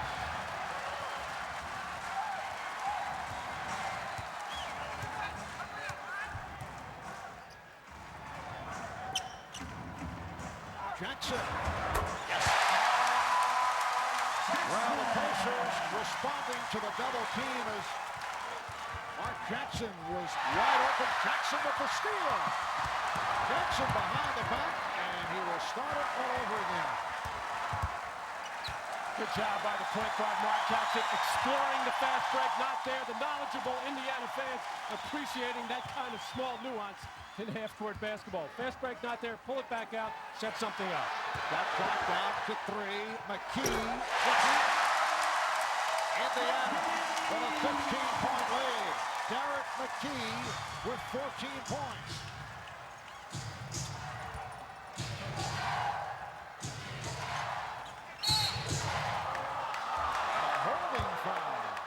Smits with his 4th, and that is number 4 on Rick Smits, who is foul prone. He will sit down. Antonio Davis will come on. Smits departing with 10 points and 7 rebounds. The Bulls have been tentative with some of their passes as Michael will go to the bench for a rest, replaced by Pete Myers and Tony Kukoč coming in for Will Purdue. And Right before that, the Bulls had brought in Bill Wennington to replace Corey Blunt to put him in that big forward spot, as Phil is trying to keep a couple of extra big bodies in there against the outstanding rebounding of the Indiana Pacers. And Indiana's come out shooting well in the third quarter, 6 of 7 from the field. Bulls have hit 5 of 10. Armstrong really had nowhere to go. Down to 6 on the 24. Pippen looking for the shot, can't find it. Kukoč has to fire and hits. Tony Kukoč with a 3 with the shot clock running down. It's only his second field goal. It cuts it to a 12-point Pacer lead, just under 5 minutes to go. Third quarter. And the call away from the ball. Pete Myers holding Reggie Miller. Well, Tony Kukoč had been trying to post up Dale Davis. He would have much more success by taking him away from the basket and possibly driving on him. He had to launch this three to beat the shot clock, but Tony Kukoč has been silent so far as he seems a little bit mesmerized with the whole situation. Well, you can understand that he might have come in with the same butterflies that Michael Jordan mentioned to Ahmad Rashad. Michael Jordan has talked of the emotional response of Tony Kukoč when Tony had signed with the Bulls, felt that he was going to join a Chicago team that had Michael Jordan as his teammate, and then Jordan announced his retirement. And Michael said he couldn't believe how emotional Kukoč reacted. He was so disappointed that he had wanted to play with Michael. So these are big moments for the second-year player out of Croatia. And some of his comments over the last couple of weeks where he did not want to get his hopes up because he did not want to possibly get disappointed again if Michael had made the other decision. Shot clock at 5. They double up on Pippen. Kukoč checking the clock, gets it off. And it's an air ball, so a 24-second violation.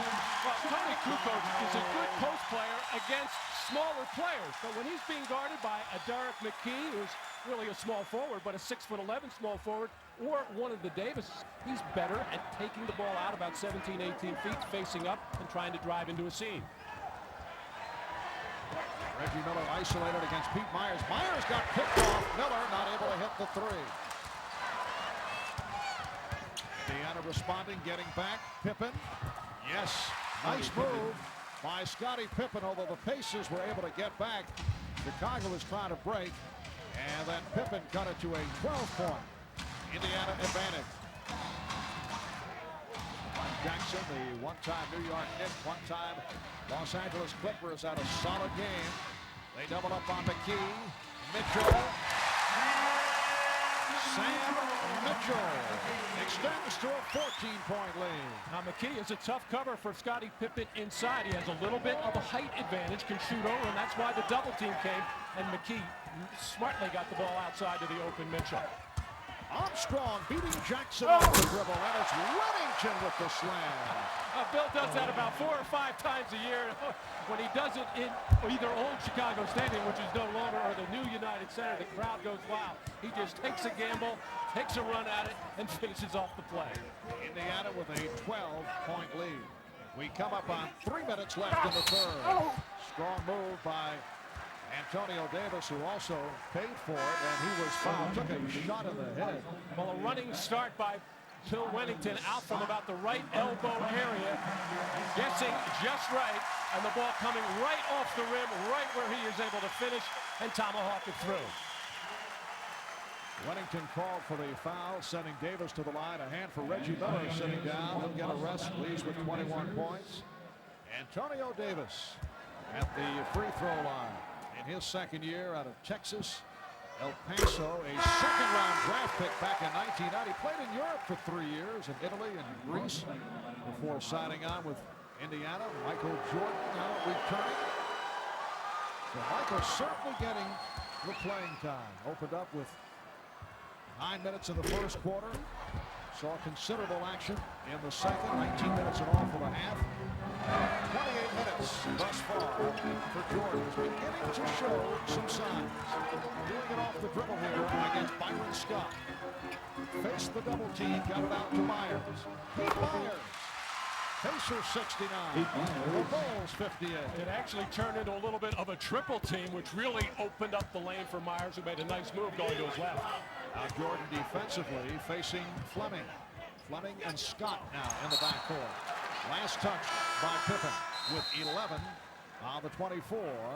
And a timeout being called by Larry Brown. 2:35 remaining in the third. You're watching the NBA on NBC. As we observe the return of Michael Jordan, another look back at the Jordan years, that emotional first championship in 91, 1992, the Bulls knocking off Portland in Chicago for a second title, and then a third straight, defeating Charles Barkley and the Phoenix Suns in 6 games. That 1993 NBA championship squad. A host of familiar names and a host of changes have been made. As you can see, that group no longer with the Bulls. Only Armstrong, Pippen, and Perdue remain, along with Michael Jordan. Revamped franchise.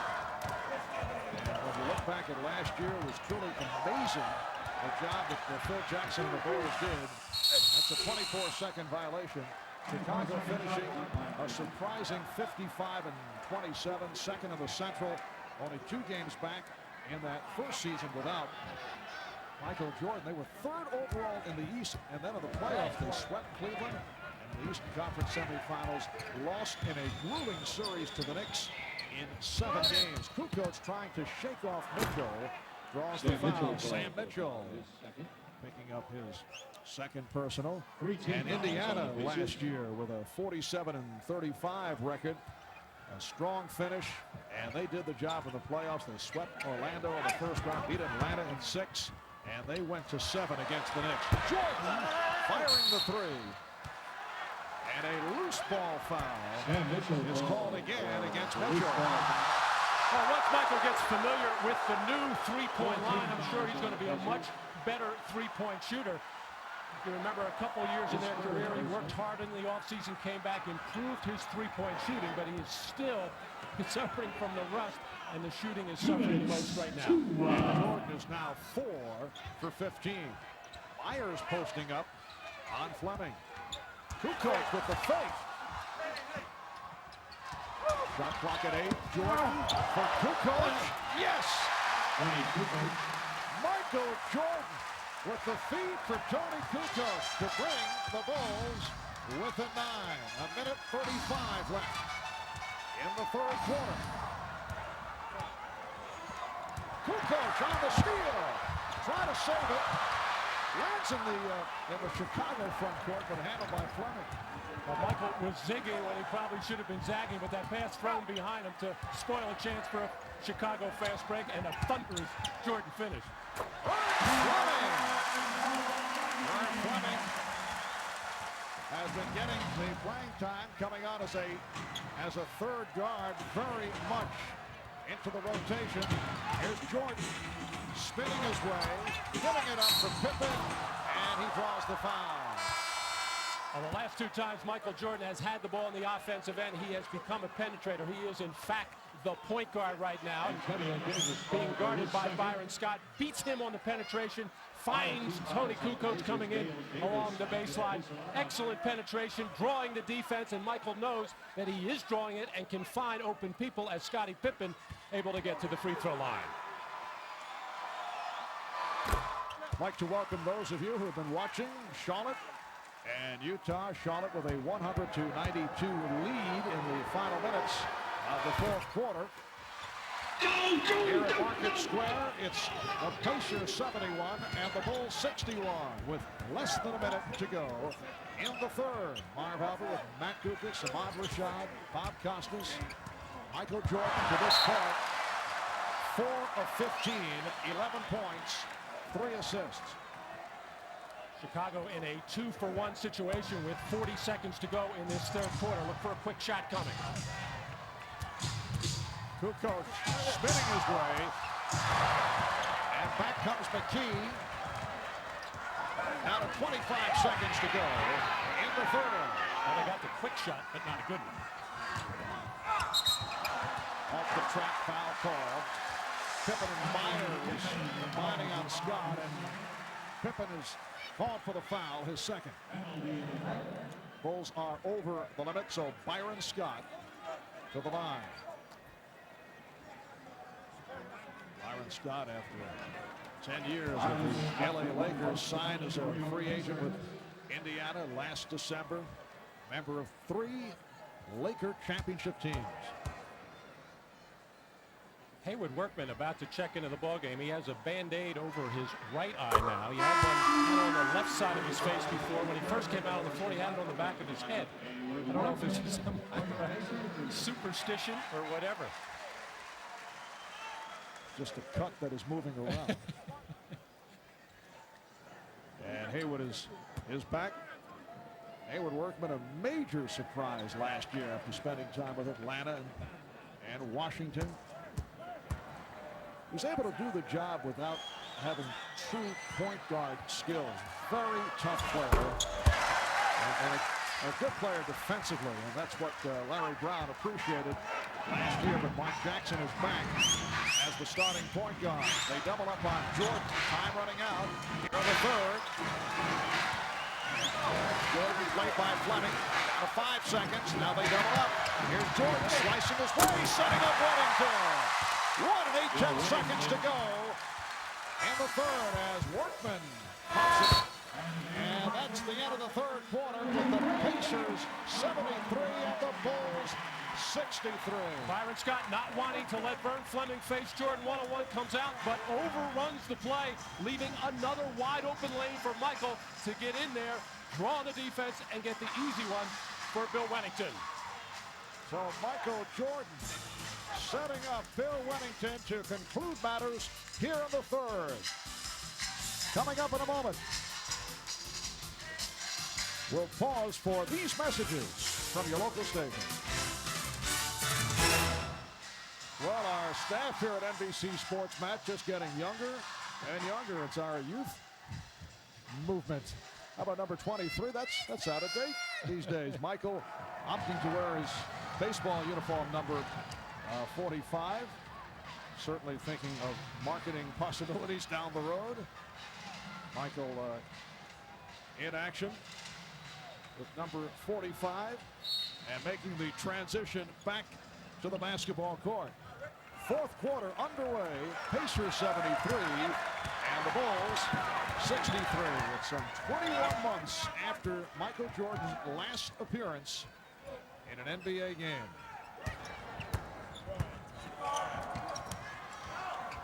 Michael opening up this fourth quarter, guarding Vern Fleming. Antonio Davis.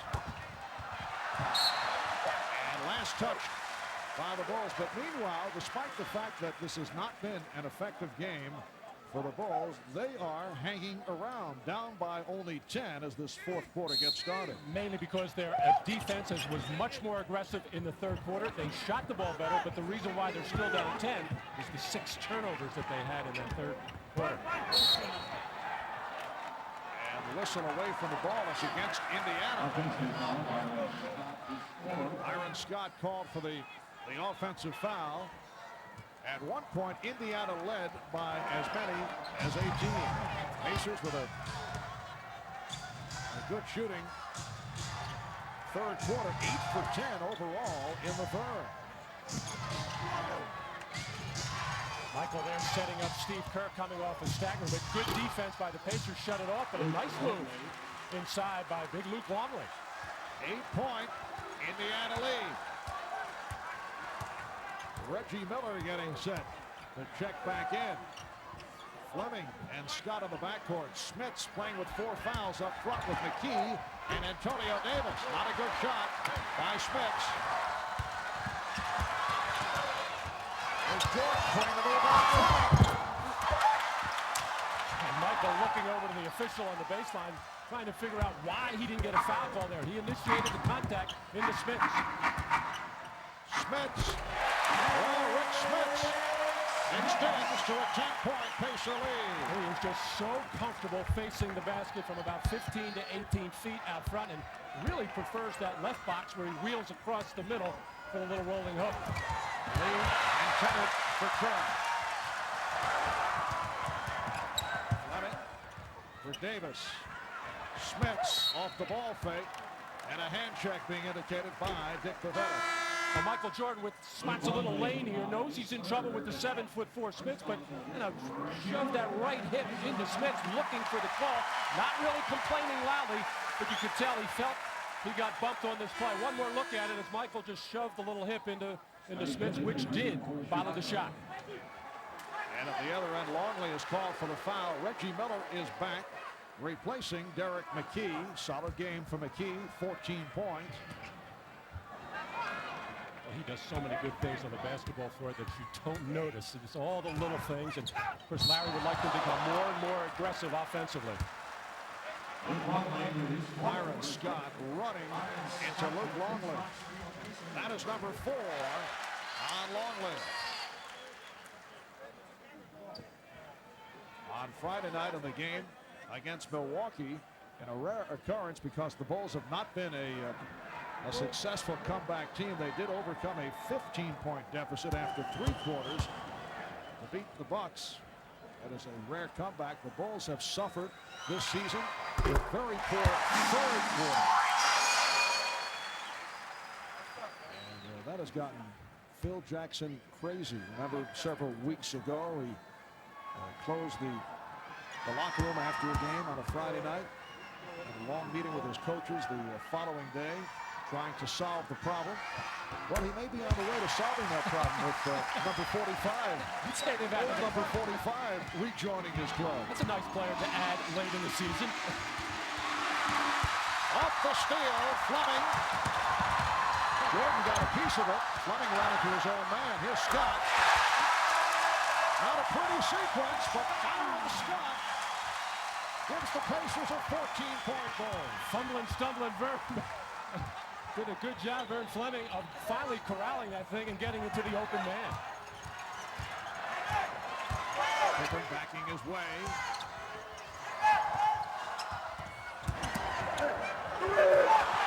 Kukoč to Longley with the shot clock running down. Rebounded by Jordan, who tossed it up, and he's fouled. Michael Jordan will go to the line. Well, Vern Fleming never really getting a handle on this thing, trying to run the fast break on the crossover there, bothered by Kerr. He lost it, he got bumped by his own man, Smits, but Byron Scott in the right place at the right time to finish it off with a jumper. Antonio Davis called for the foul. Timeout is taken with 9:14 left in the fourth. Miller Genuine Draft presents Genuine Moments. Today's Miller Genuine Draft Genuine Moment goes back to April 12, 1987. The Bulls versus the Pacers, and a fellow by the name of Michael Jordan had an enormous game. 53 points for Michael, the most points ever scored by a Chicago Bull against the Indiana Pacers, and just 2 off the single-game scoring mark against Indiana, which is 55 points scored by the Spurs' George Gervin in 1980. That is the stat line today for Michael Jordan. Only 4 of 16 from the field. He is headed to the free throw line. In recognition of that moment, Miller Genuine Draft will donate $1,000 to the Thurgood Marshall Scholarship Fund. Jordan 3 of 4 from the free throw line. Of course, Michael has had unparalleled history measured with the record-tying 7 straight scoring titles. David Robinson winning it last year. 3 most valuable player awards, 7 first-team All-NBA mentions, 6 All-Defensive Team awards. Well, the Bulls hanging around in this one have been down 10-12. They know they have to get it around 10 or 8 under 6 minutes. Again, trying to make something happen with that defense after the free throw, but not having a player like Horace Grant who really sets the tone with that pressure in the backcourt, really hurting the Bulls. Byron Scott. 3 of 5, 12 points for Scott. Indiana leading 81-67. Jordan working off the pick. Rebound, Jordan. Trying to alter the shot with Smits right there. Here's a 3-on-1. Miller pulls out for 3. Reggie going for the kill there right now, leading by 14 trying to put this thing away, or at least at this particular juncture with that pull-up jumper on the fast break from beyond the arc. Kukoč passed the open shot, and then a bad pass. Miller on the run. And you can get it in twos as well. Normally Reggie Miller on the catching end of those kind of plays shows that he is unselfish, wants to get his teammates involved most of the time. Indiana by 16 points. Kerr for three. Steve Kerr would be a straightaway three-pointer. That is his first of the day, and the Pacers lead 83-70. And Michael Jordan walking back on defense, looking over to Phil Jackson, pointing to himself, needing a breather at this particular junction. He has played 33 minutes. 7.5 to go in the fourth. Here's Scott. Offensive foul.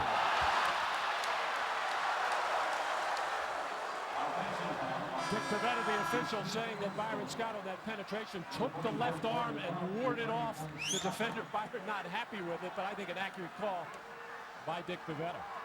Number 5 on Scott, and that'll bring Darren McKey back into the ballgame as Michael Jordan will get a rest.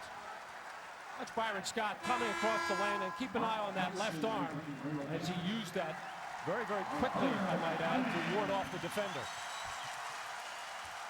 The applause for Vern Fleming as he sits down. A steady performance by Vern, who just recently played in his 800th NBA career game. Pippen for three. Yes. Scottie Pippen. 22 points. And the Pacers lead 83-73. Scottie knows right now with Jordan on the bench, he only has one other offensive player out on the court for him, at least as far as shooting is concerned. And Reggie Miller with his fourth from downtown. He's 4 of 10 from beyond the three-point line. Miller has 24. Longley with the ball fake. Goes at Smits again. Nice move by Luke Longley. Indiana 86 and Chicago 75. Beautiful move by Luke, who feels when he gets the ball in that post offense, it's for him to score. It isn't always, but when he can make that kind of move, it's very effective. Miller. He thought he was fouled by Myers. Continues the discussion as he moves to the defensive end. Corey Blunt. Scottie Pippen met by the double team. Good defense by the Pacers. Myers rejected by Dale Davis. Longley with the save, but it's a 24-second violation.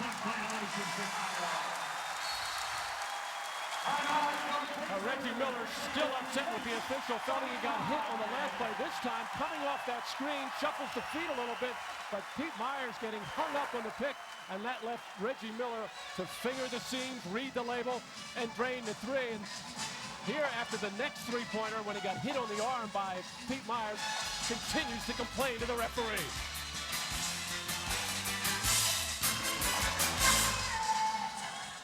Welcome back to Market Square Arena, where the Indiana Pacers lead the Chicago Bulls 86-75 with 6 minutes and 2 seconds remaining in the fourth quarter. We'd like to welcome those of you who have been watching Utah and Charlotte. And the Hornets over the Jazz 108-104, and the Charlotte Hornets now show a record of 40 up and 25 down, so they are in a virtual tie for the Central Division lead with the 39-24 Indiana Pacers. The Hornets stopping a 3-game losing streak. Utah losing on the road, which is unusual. They are now 23-11 on the road. They still lead the Midwest, now by 2 games in front of San Antonio. Shot clock is down to 2 as McKey comes up short, and it is a 24-second violation. The stat line on Michael Jordan, who has just checked back in, he has played 33 minutes. He missed his first 6 shots and then was able to connect 4 of 18 overall for 13 points, 5 of 6 from the line, 4 assists, 3 rebounds. Certainly in a process of adjustment. Looking a bit rusty. On the other hand, we have seen some terrific flashes. Michael now 4 for 19. It will get better for Michael and the Bulls. Well, the defense of the second half of the Chicago Bulls much, much better. In fact, the Indiana Pacers have no second chance points. So the move of starting Corey Blunt, playing Bill Wennington a little at the big forward spot has worked for Chicago, at least defensively, here in the second half. A show-the-ball move by Jordan, now guarded by McKey. Longley off the nice entry pass from Jordan. Terrific, and Michael, I appreciated that move by Longley to keep moving and then stop dead in the lane with the defender on his back. That's why he got such good position. Pacers 86 and the Bulls 77. McKey went underneath the hoop. Armstrong has a 3-on-2. Pacers able to hustle back. Pippen. Scottie Pippen driving the lane. And it's down to a 7-point Pacer lead. Hanging around, just hanging around, and that's dangerous when you have number 45 on the floor. 6-0 run by Chicago. Miller, yes! That's a 2-pointer.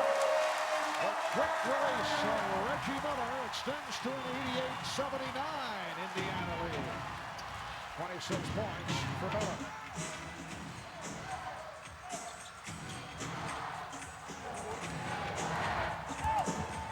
Jordan throwing glass.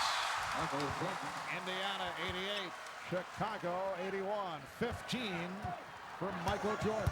The Pacers right now really don't have an inside-outside game. You could throw it into McKey and possibly get a double team, but that's why it's been hard for Reggie Miller to get a lot of shots up this year. Miller gets up another one. Pippen with the rebound. 7-point deficit. Chicago in possession. Jordan gets it to Pippen. There's Corey Blunt, and he drew the foul.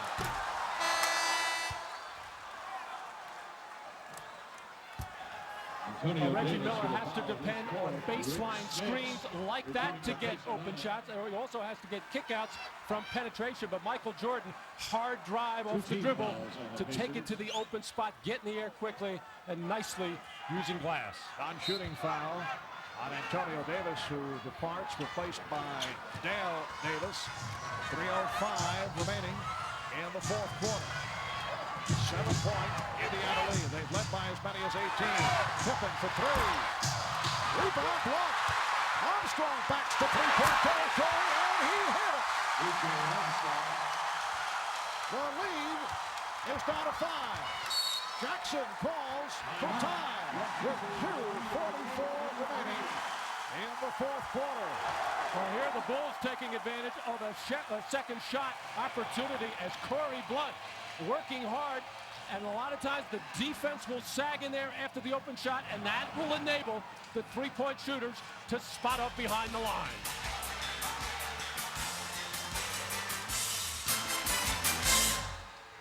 Michael Jordan hoping for a three-pointer as Corey Blunt will kick out to B.J. Armstrong, but keep an eye on B.J.'s right foot right on the line as he releases that shot. Michael trying to get the three, but it was ruled a two-point shot. 5-point lead for Indiana. 2:44 remaining in this fourth quarter. 16-5 run by Chicago. 4 minutes into this fourth quarter, the Pacers were up by 16, so the Bulls trying to make it another good run as they did on Friday night. Miller coming up short, and the rebound is fielded by Armstrong.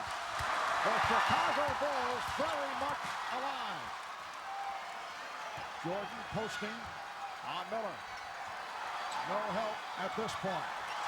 Jordan not able to hit, and it's rebounded by Dale Davis.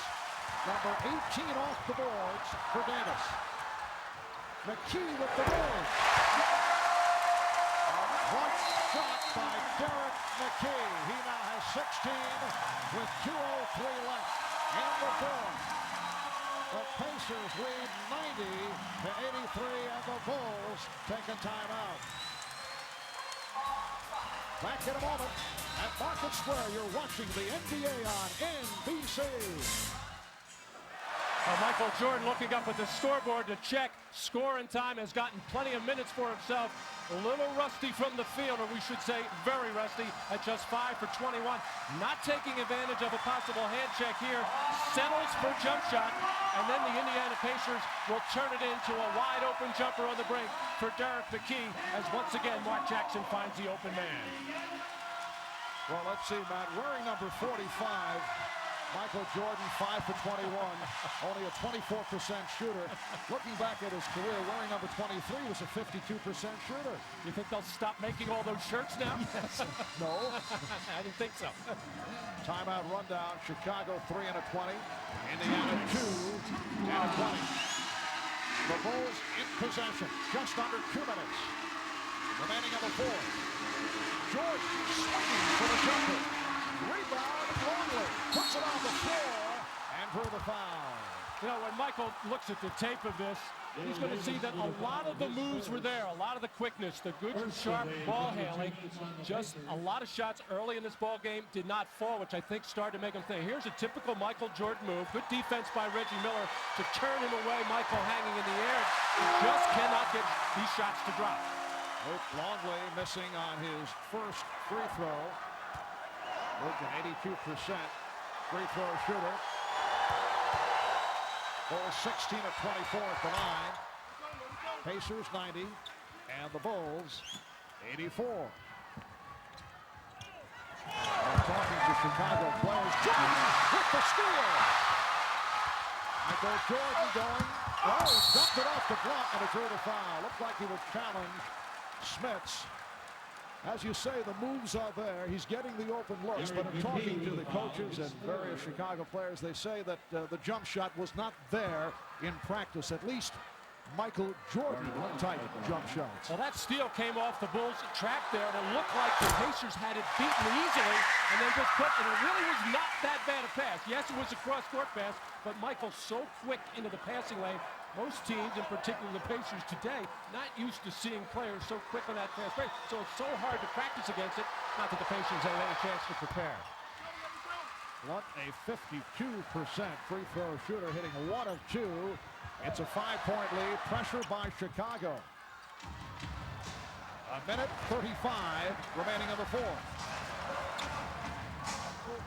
Indiana's led by as many as 18. Armstrong with a steal. Feeding Pippen. Scotty Pippen touches for a 3-point lead.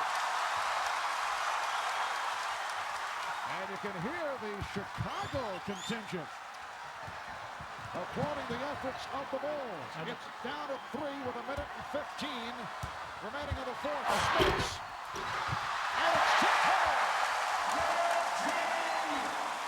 Reggie Miller with 28, and he gives Indiana a 5-point lead. Well, the Bulls have been so successful with the pressure defense, and then down by 3, they gambled one too many times, but that's the first 2 points for Indiana in the second half off the glass. Under a minute remaining, fourth quarter. Pippen. Yes, that's a 2-pointer for Scotty Pippen. Pacers 92, the Bulls 89. We are down to 45 seconds in the fourth quarter. Jordan looking for the steal on Smits. 10 on the shot clock. Jackson, played by Armstrong. Shot clock at 5. McKey forced it. Handled by Block. And the ball in the hands of Jordan. 25 seconds remaining. A pick set by Longley. There's Pippen for 3 Yes! The Bulls have come from 18 down, and the game is tied at 92. 19 seconds left in the fourth quarter. Larry Brown waving off the timeout. They're just going to play it out. Down to 10. Jackson, guarded by Armstrong. Down to 5. Sets up Miller. And a foul on Jordan. Michael did not want to make the contact. Both Jordan and Miller are shaken up. The Bulls had that foul to give, so Miller will not go to the line.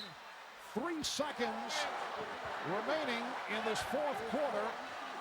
And both Michael Jordan and Reggie Miller are obviously hurting. Well, Reggie Miller popped off that screen wide open, and Michael Jordan running at him, and then Reggie in trying to elude Jordan, taking it to the baseline, and they got tangled up. And right away, Michael put up his arm. I don't know, not so much say that he committed the foul. Let's watch again.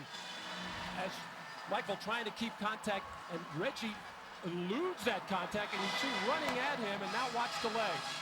Reggie's right, and Michael Jordan's right, and both of them in a lot of discomfort right now.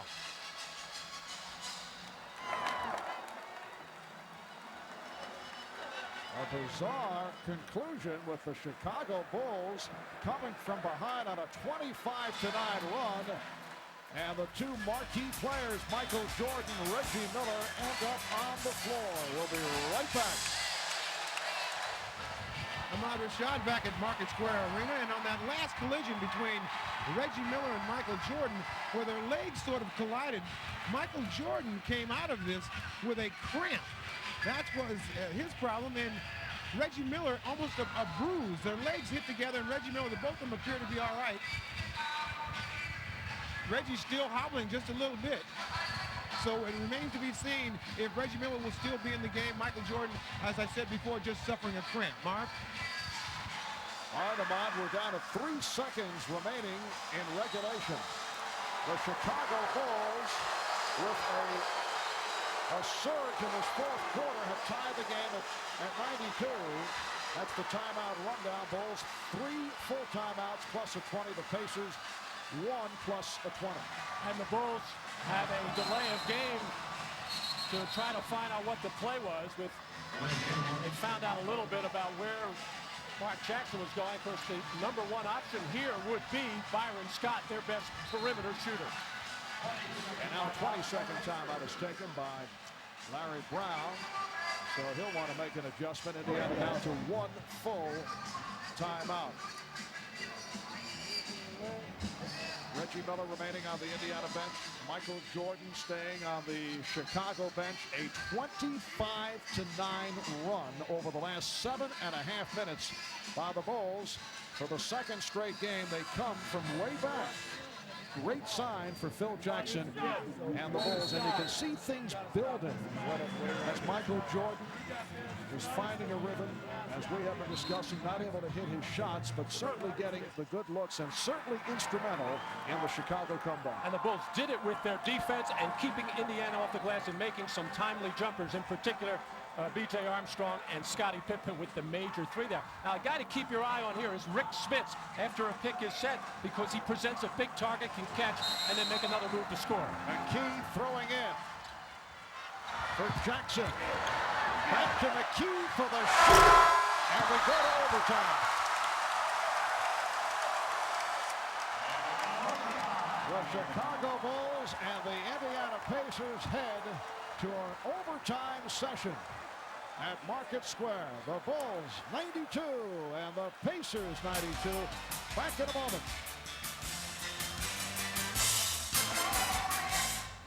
And the drama continuing here in Indianapolis on a day that saw Michael Jordan make his return. Turns out to be a good ball game, tied at 92 as we head to overtime. And the word on Reggie Miller, Ahmad Rashad, passing on to us that he is through for the game, suffering a right thigh contusion. And the Pacers became very perimeter-oriented in the last 5-6 minutes of the fourth quarter, and now they lose their best perimeter shooter. Rick Smits has to become the first option for the Pacers right now. And apparently Michael Jordan is all right. He is back on the floor. In the fourth quarter, though, it was Scottie Pippen with 12 of his 31, including a couple of big threes down the stretch to send this game into overtime. Indiana controlling the opening tip.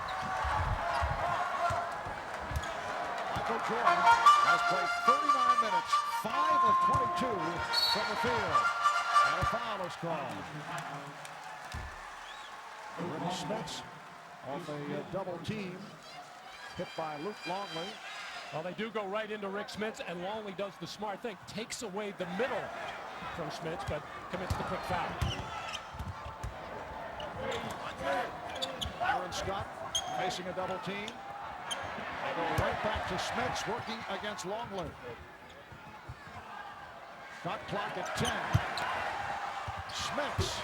Rebound to a soaring Jordan. Jordan now guarded by Scott.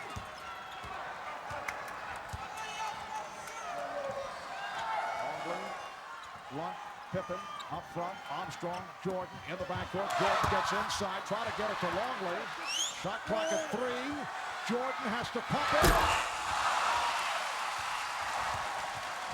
1 minute gone by in overtime. Neither team has scored. The game tied at 92.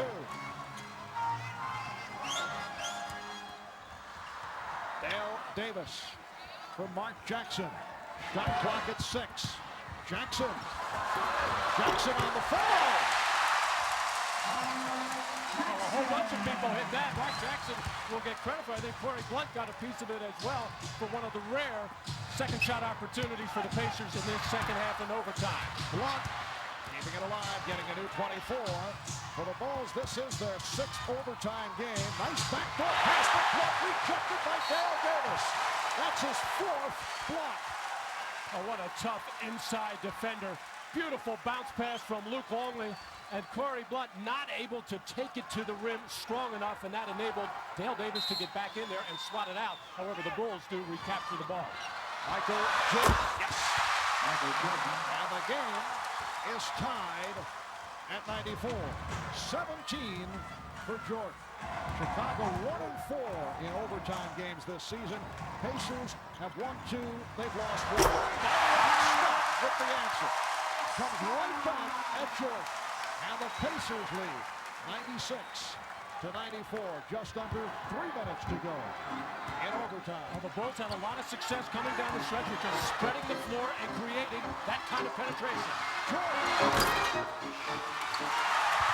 Dale Davis ripping it down. Rebound number 19 for Davis. Scott trying to get it to Smits. Oh, Michael Jordan popping out wide open for the jump shot, and now starting to feel it with the familiar tongue starting to get out there. And the matchup, Jordan against Scott.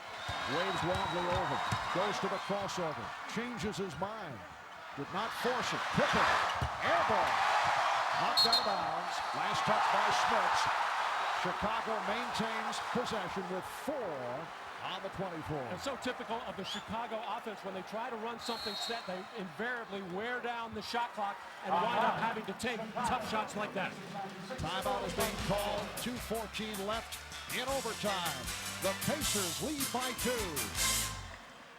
Well, Reggie Miller has made his way back to the Indiana bench. For more of that, let's go to Ahmad Rashad. All right, Marv, you were saying just earlier something about Willis Reed. Well, like Willis Reed in that game where he came out, Reggie Miller has just come out, talked to the trainer, and says that he wants to go back into the game. They're discussing it right now. As you can see, he has taken the ice off of his leg and has told the trainer he's prepared to go back and play. Marv? Ahmad reporting on our conversations during commercial breaks now, I see.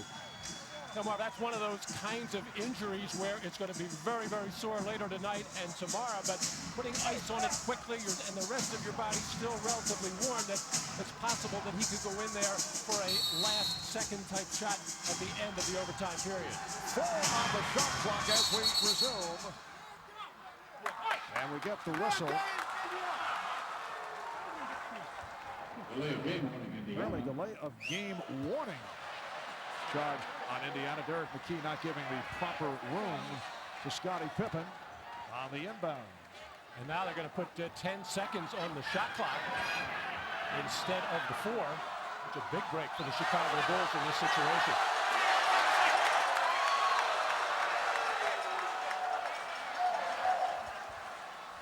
All being explained, Larry Brown begrudgingly accepting that there are now 10 seconds remaining on the 24.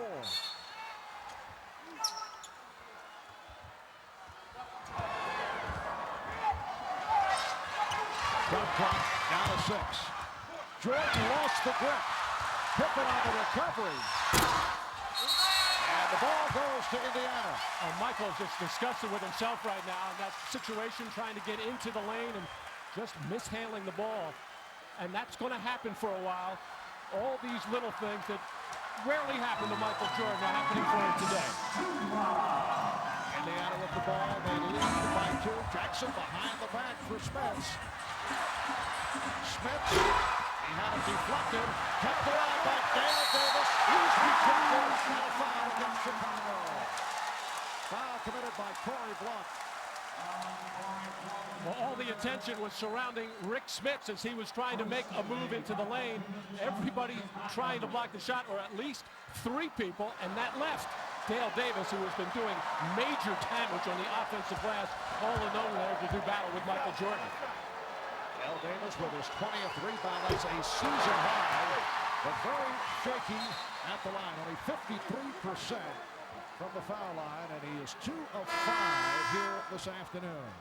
Now Steve Kerr checking back in, replacing Corey Blunt. Phil Jackson looking for the offense.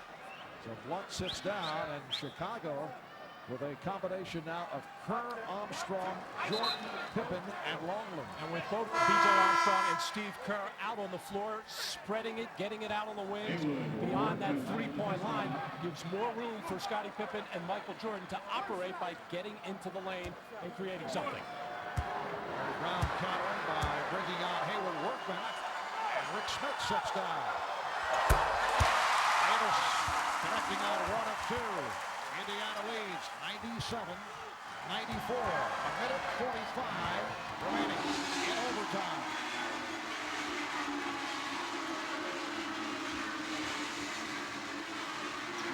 Isolate Jordan on Scott. Yes. Michael Jordan comes up hobbling. Puts it down to 1. A minute 32 remaining in overtime. And Indiana calls for time. You saw Michael hobble off after hitting that jump shot. Here Michael Jordan with very poor spacing on the weak side, just able to out quick and get in the air over Byron Scott. And the leg that he hurt or had cramped earlier in that collision with Reggie Miller was the right leg.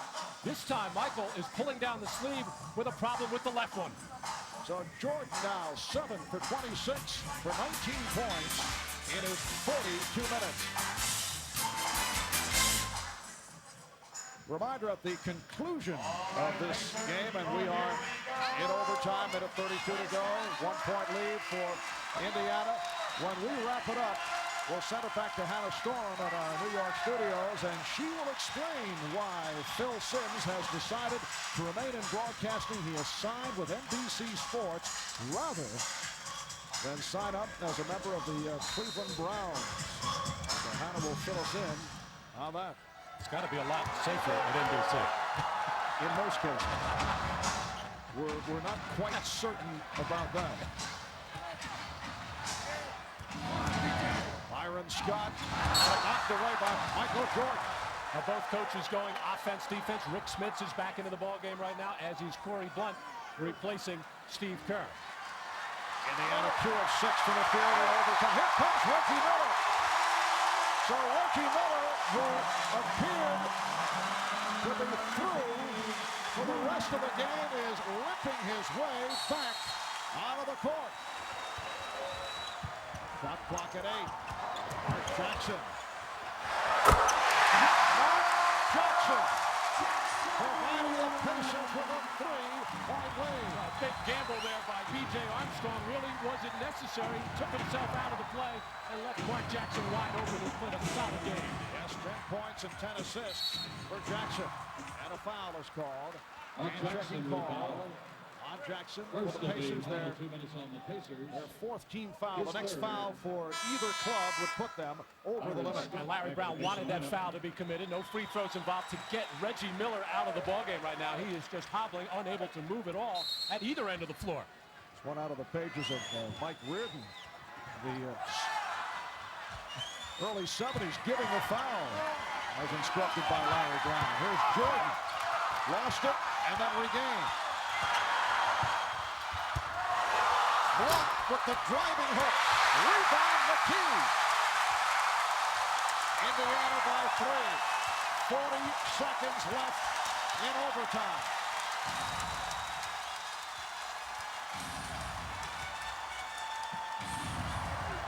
Scott made contact with Longley. Yes, and it counts.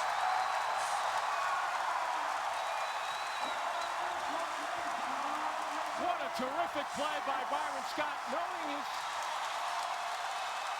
his team needed a pick-me-up with Reggie Miller out of there. Just gave a little glance coming off that screen. Able to get inside Michael Jordan. Earlier, he got called for waving off with the left arm on a play like that. This time, he did initiate the contact, bumping into Luke Longley, but able to maintain some kind of composure and balance, not real good balance, to get that shot up and in. It has been an outstanding performance by the 33-year-old, soon to be 34, Byron Scott, who will go to the line. He's 5 of 6 at the line, 84% free throw shooter. Larry Brown of the Pacers reacting to the move by the veteran Byron Scott, who has 16 points. Well, the low post game of Rick Smits has been very quiet all afternoon, and the Pacers, tell you what a good basketball team are. They have other ways to do it. They've done it a lot on the perimeter, although maybe a little bit too much, but they also have some people that can get into the lane and make something happen. Indiana by 5, 29 seconds to go in overtime. Three-point play for Scott. And the Bulls will take a timeout. It's the Pacers 102, the Bulls 96. You're watching the NBA on NBC. 29 and 8/10 seconds remaining in overtime. Indiana with a 102-96 lead on the Bulls.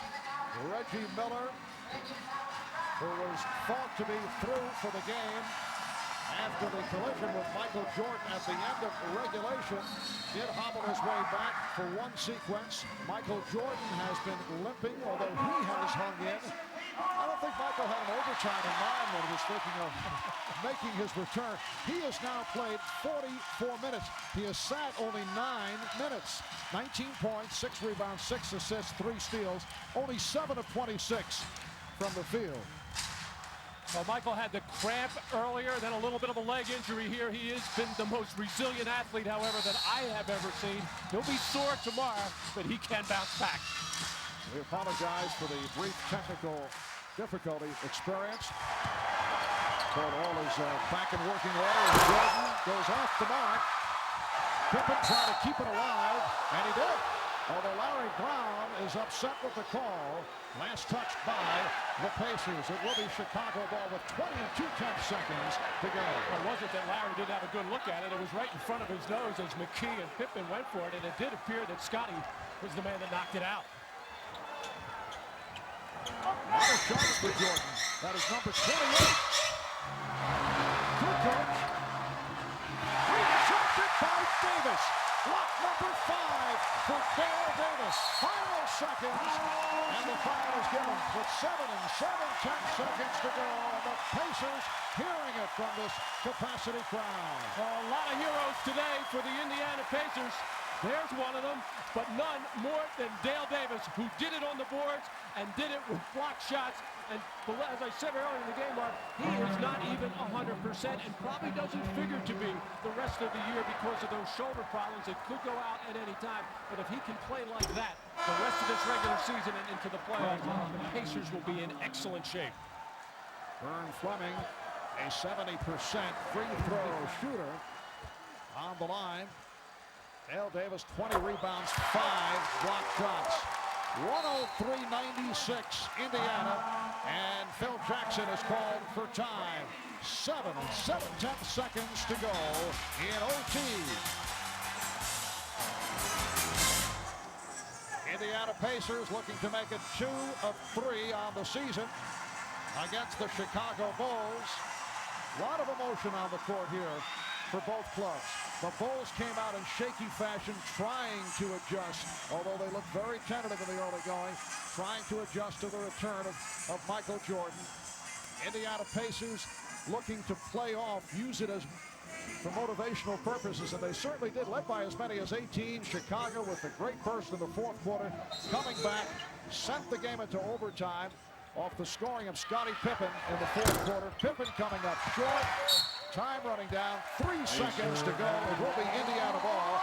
Pippen with 31 to lead Chicago.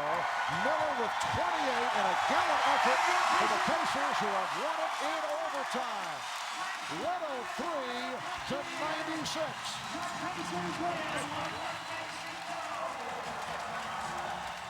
Chicago shooting only 2 of 13 from the field in the overtime session. And Indiana with a record of 40 and 24. Now let's go to Rashad with Michael Jordan. Come on. All right, Michael, you got one under your belt. How does it feel? Well, as you see, my timing was a little bit off today. I mean, I was just trying to get my rhythm back, and I don't know if it was a good game for me to come back. Reggie seemed very energized, and you know, so it's my first game back, and you know, I know it's not going to happen in one game. It's going to take a little bit till I get my timing back, but hey, I'm back. That's all that matters. Does it concern you, though, with the playoffs so close, that you will get your timing back in time? Perfect timing. I'm not worried about that. I think, you know, a couple games I should have my timing back, but you know, this is not a playoff game, and it's not, you know, I know we want to win, but for me, I mean, I really got to take my time and try to work my way back in.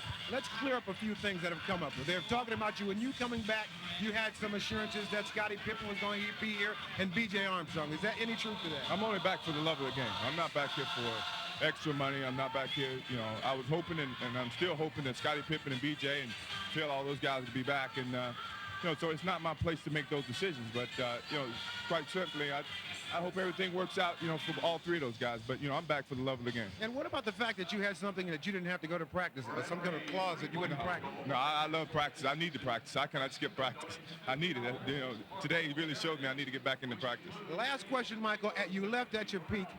If you don't come back and lead this team to a championship, do you worry that this might have something mess up your mystique a bit? No, I'm not worried about that. I mean, you know, you're not expected to win every time, but I'm back here to try to help my team win, and you know, we certainly got a good opportunity. Well, it was great to have you back. We'll see you next week. I hope so. All right, thanks, Michael. Back to you, Marv. All right, Ahmad. So Michael Jordan makes his return here at Market Square Arena in Indianapolis, and Michael very candid about the work that he sees ahead of him off the 7 of 28 performance from the field. Michael finishing with 19 points, 6 rebounds, 6 assists, and 3 steals, and he plays 43 minutes in all. Once again, final score in overtime, Indiana 103 and Chicago 96. Next, NBC Sports takes you to the beautiful Bay Hill Club of Orlando, Florida for final round coverage of the Nestle Invitational.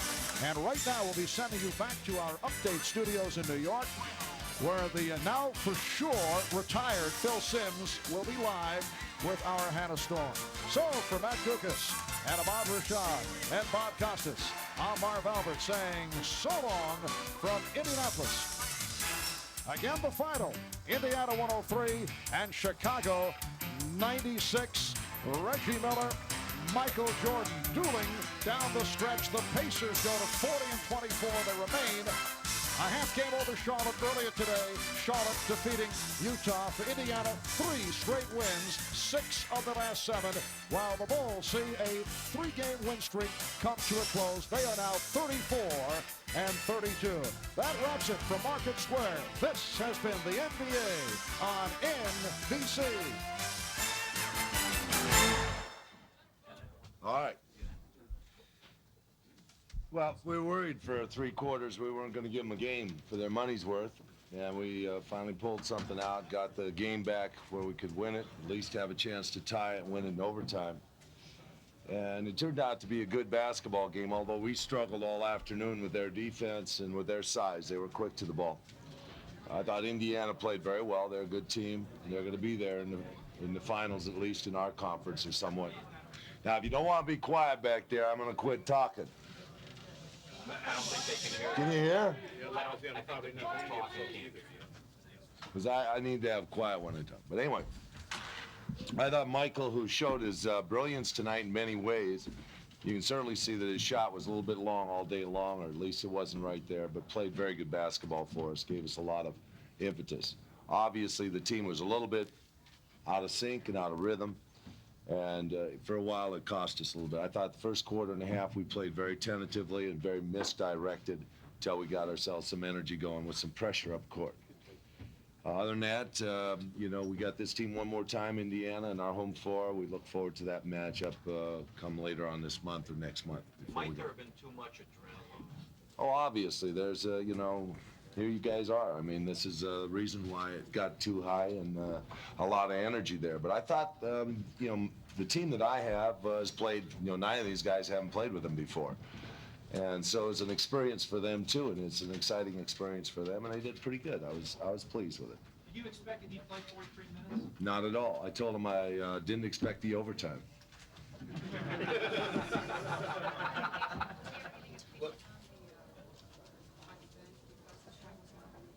Say that again.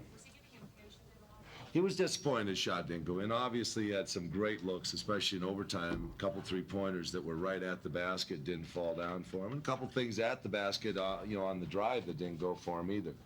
But, you know, he did very well. He kept his composure, and I thought in a big game situation like this, it was terrific. Scotty played well today, and that was the big key for us. It's a cramping. It's not a knee so much. It's just he got cramps, you know, obviously from the energy that he had to expend out there on the floor. How far over the years, how far away is he from what we expect? Yeah, we've been basically saying from time he steps on the floor and plays games, it'd probably take him 8 games, 7 or 8 games, maybe 2 weeks, something like that.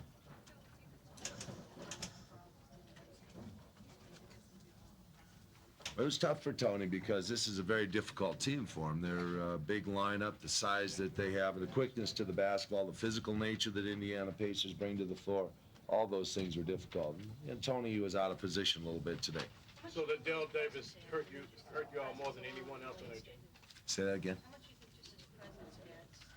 Well, it adds a sense of confidence. It adds a sense that you can always win a basketball game, and when you have that element involved in a ball game, you can see what happens. The team can be down 10, they can continue to survive and struggle and play not great basketball and still come up with a tie there.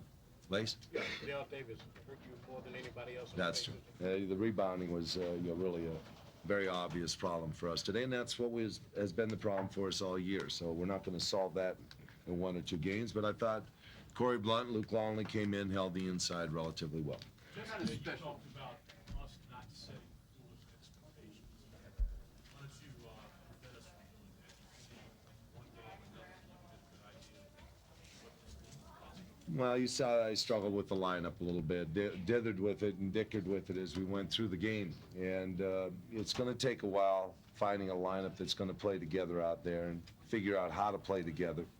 It's going to figure out a lineup, and instead of being probably a mobile scoring team that we've been for the last 3 months or 2 months since Tony Kukoč has been in the lineup as a 4, we'll probably have to get back to more basic configuration of an NBA-type team and find a little more power in the inside as a basketball team, because we'll have scoring that probably can be accentuated by the return of Michael Jordan, obviously. So, yeah, we're going to experiment with that for a while, and it'll be time. Post-game interview, Michael dodged a question about special arrangements for practice. He was saying that right now he knows he needs a lot of practice. But in fact, is there some kind of a special arrangement that will allow him to miss anything that would be required of other team members under any circumstances in his arrangement to come back? I know of no Jordan rules at this time. All right, I'm going to get off here. I think you guys want MJ to step in here and talk a little bit to you, so let me step aside. Thank you. A lot of new faces, a lot of similar faces. Good, no questions. How good is it feeling for one out of the way, even despite the loss, got a nice comeback maybe?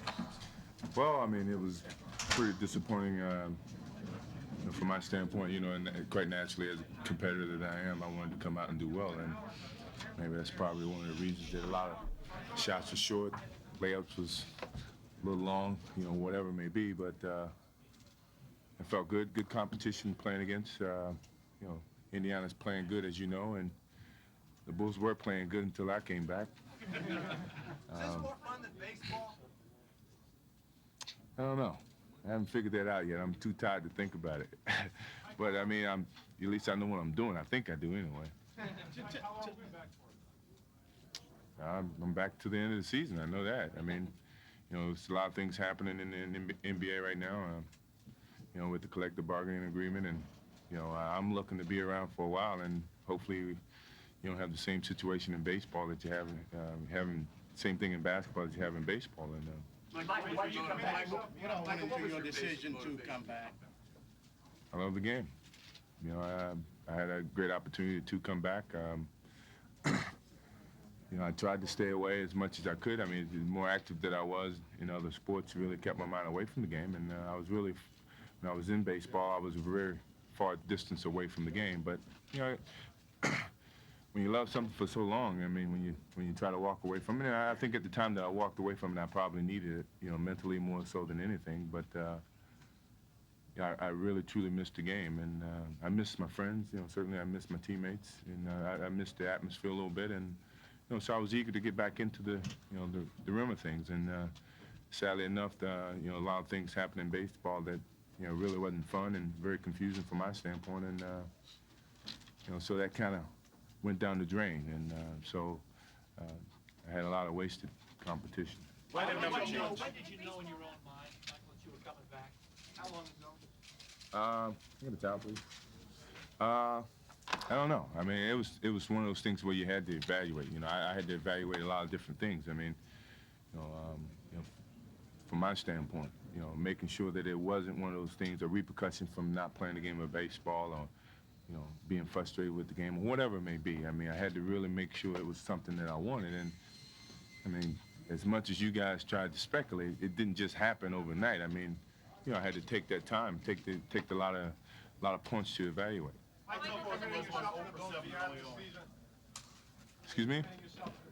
I hope to. I mean, I didn't make this a cameo. You know, I want to come back and, you know, play and help the Chicago situation you know, continue to move forward. I certainly don't want to live in a city that all of a sudden things break down so suddenly and, you know, everybody's going to look at you for the reasons why, you know. So I want to maintain the type of competition and challenges that, you know, the city's always had. And, you know, certainly I'm still young enough to be a part of it. Why 45 and not 23 anymore? Well, I don't think too many people knew I had 45 when I was in junior high. And I only went to 23 because my brother and I played on the same team. But I really didn't want to, you know, bring the jersey down because that's the only one, that's the last thing that my father saw me in. So, you know, it's kind of a whole new era for me right now. And 45 really kind of gives me a fresh new start, even though it was a bad luck today. At what point did it set in that you were back? Back on the court, back playing? Well, I mean, as soon as I came into Indianapolis, I mean, I really felt that I was ready to come and play, and although it didn't look like it, you know, but once I got here, I was ready to play. And I was kind of. How tough was that going 0-7 early on for you? You know, it was tough because, quite frankly, every shot felt good, you know, and it just didn't fall. And the first one, I really wasn't looking to shoot early because I was trying to get in the flow of the game. Next thing you know, I had to beat the clock to shoot the ball, so I kind of got forced into, you know, taking a shot early. And, you know, so after missing, you just want to get on stride. And you know, I missed a lot of easy shots, but, you know, that's timing. It's a lot of different things that's going to have to, you know, come into play. As much as I would have practiced, you know, I felt even when I played in the games, I would have had to go through this anyway. I mean, you know, practicing games are totally, totally different. It's a whole different atmosphere, and it's a whole different competition. How would you judge the flow of Nervous? play? I wasn't nervous once I got out here. You know, I mean, not quite as nervous as I was playing baseball. How would you judge the flow of play with you and your teammates? Potential downside? Yeah, what's your worst nightmare, so to speak? I don't have one. You know, I'm back playing a game that I truly love. I mean, I'm pretty sure you guys may have a few nightmares that may happen. I mean, there was a lot of columns I've seen that legendary may be challenged or whatever. I mean, you know, I made my living on the basketball court, you know. Did you feel the electricity coming in? You've been involved in a lot of huge game situations, championships, but as the time built up to take the court, did you feel the electricity in the building? Did you sense it was a huge sense? Seeing all these people, yeah, it seemed very huge. A lot more focused than what I truly wanted to be, but, you know, I kind of expected it. But once I stepped on the floor, I mean, I really felt good. I felt very confident of being out there. I wasn't nervous at all.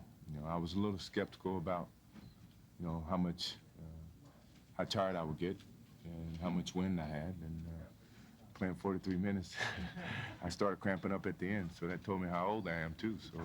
Why today and not at home? Why today come back today and not at home? I figured the home game is Orlando, so certainly I don't want to go through this type of game at home. I'd rather do it on the road. Michael, when you retired, you talked about spending more time with the family, getting away from this kind of attention, the satisfaction you felt that your father had seen your last game. True. Why does the love of the game outweigh all of that? Because all those things play an effect on Michael Jordan. I mean, it isn't like I can separate myself, you know, from a lot of those things that, you know, happens in my life. You know, quite naturally, you know, I love the game of basketball. And at the time, maybe when I made the decision, it was the right decision for me. I felt mentally, you know, and in 18 months, I mean, I experienced a lot, you know, going to baseball and going, I guess, back in my roots about the hard work and the level of dedication that you have to put forth to achieve what you want. I think it was very beneficial to me. In terms of my family is very supportive of me making this decision. And I truly love my family, I love my kids, and certainly they understand that, you know, I got to be happy, you know, and as long as I'm happy, I think everyone's happy, and I think they're very supportive of my move coming back here. It was very tough for me, especially with baseball. I mean, I thought baseball would give me an opportunity to take my family with me, and you know, we spend time in the city 3 or 4 times, you know, 3 or 4 days, different than basketball, but being in the minor leagues, I found myself away a lot, you know, so that was a little bit, it was a little disappointing, you know, being away from the family 5 months. Most of the guys on the Bulls are playing with you for the first time now. How would you rate the harmony of play between you and them, and how long will it take for y'all to get it just right? It's going to take some time. I think today was a little, I mean, we all were out of sync. You know, I think we got caught up in the hype. We got caught up in that intensity. I know I did, and I think Tony had a really bad game, and I did all I could to try to talk to him and help him relax. I think he was a little tense, and you know, but I didn't anticipate it going so smoothly. You know, when I came back, I knew we were going to have some ups and downs, and it's just a matter of how long those things last. I don't think it's going to last that long.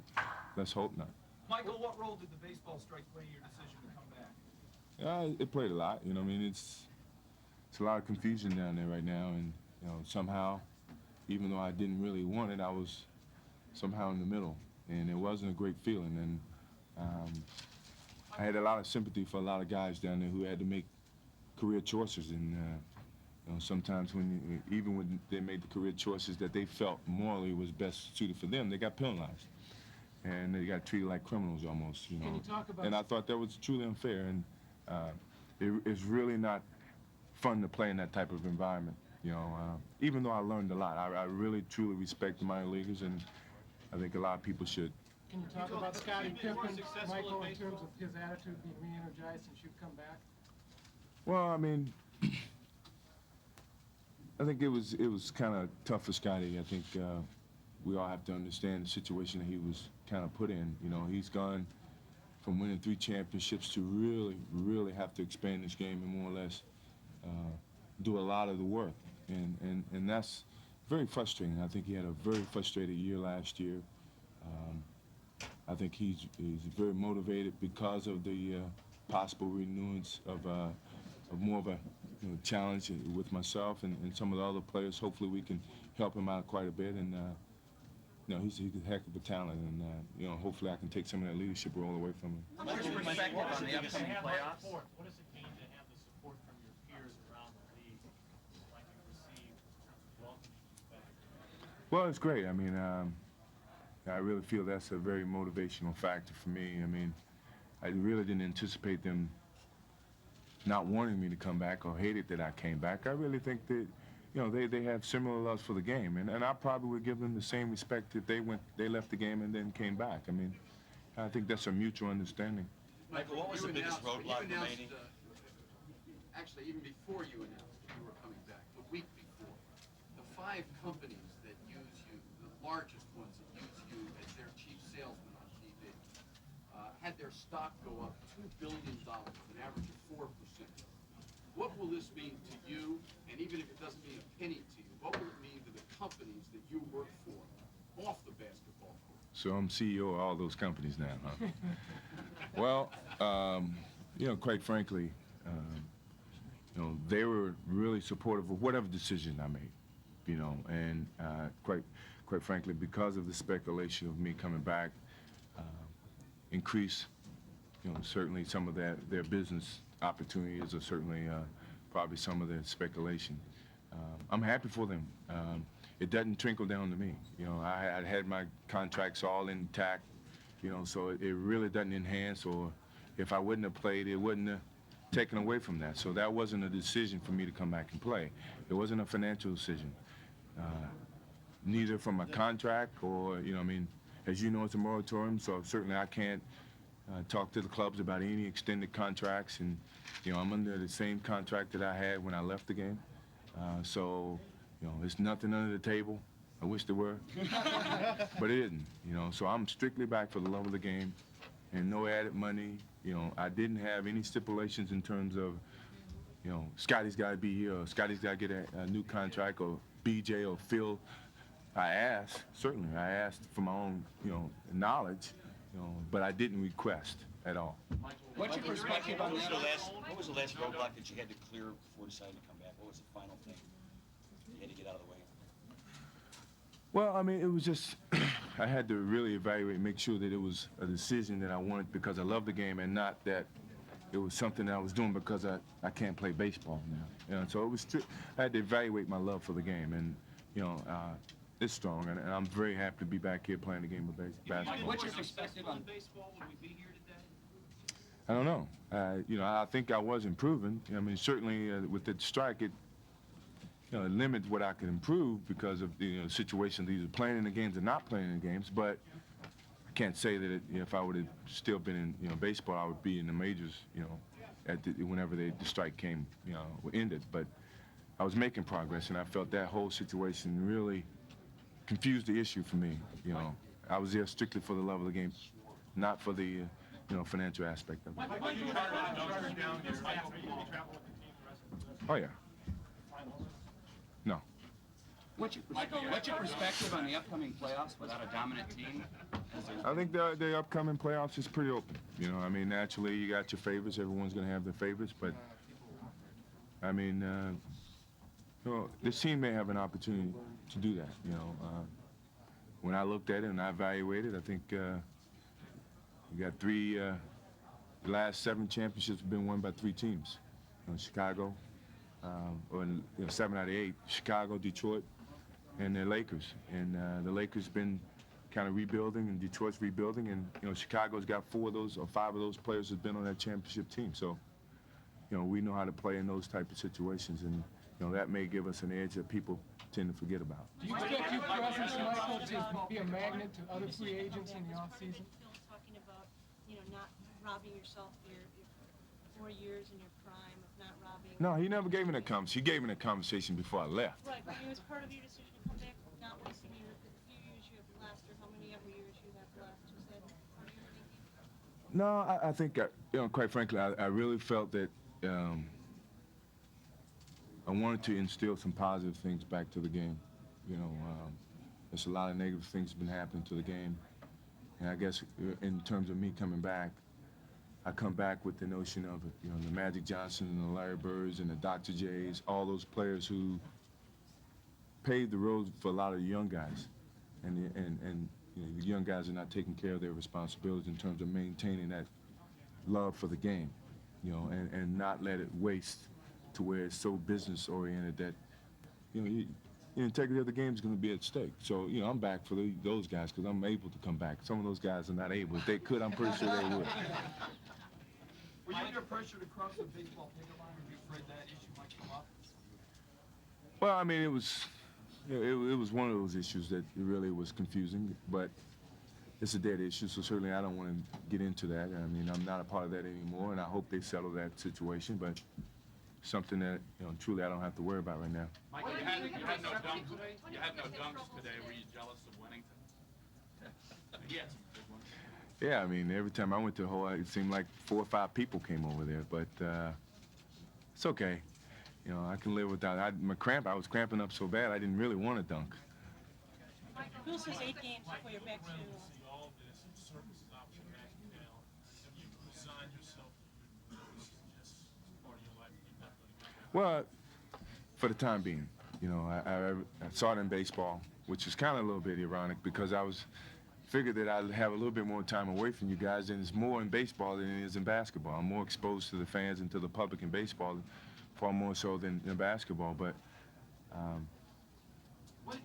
I think it's something that, quite frankly, it's been bestowed upon me that I really didn't ask for, and no matter how I look at it, I'm gonna have to deal with it at some point in time. But I do know how to deal with it, and certainly you know, it's never going to affect my decision in terms of what I truly love to do, you know, and I want people to understand that. Is winning a championship this season, at this point in time, too great of an expectation placed upon the Bulls? No, I don't think so. I've heard some say that perhaps championship is not that paramount on your mind, that this second tour is more of a fun tour. Everything was fun. I mean, I played for fun 9 straight years, and I mean, we so happened to win championships in those 9 years. I mean, I'm still in the same mode of trying to win championships, and at the same time, I'm trying to have fun too, Lacey. I mean, you know, if I was just here to deal with you guys on a different frame of mind, then you know, I'm wasting my time. But I love the game, you know, and that's the reason that I'm here. I mean, it's not, you know, financial or whatever, you know. Did you miss all this attention? I wasn't expecting this. You know, I think that I was a little embarrassing for this whole situation. I mean, with all what was happening over the last week, it was very embarrassing because, you know, I'm human just like anybody else, and everyone was treating me as if, you know, I was a god or something, and that was a little bit embarrassing. But I can't tell you how to do your job. I mean, you know, but it was very embarrassing for me.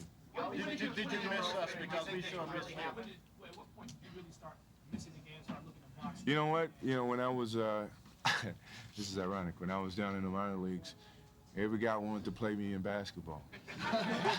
You know, I used to play on Sunday with some of the players in Arizona. We used to go and rent a gym and play pickup games, you know, and I'm saying these guys either they think I'm retired and in scrubs, or maybe they're like me. They believe they can be a basketball player as much as I think I can be a baseball player.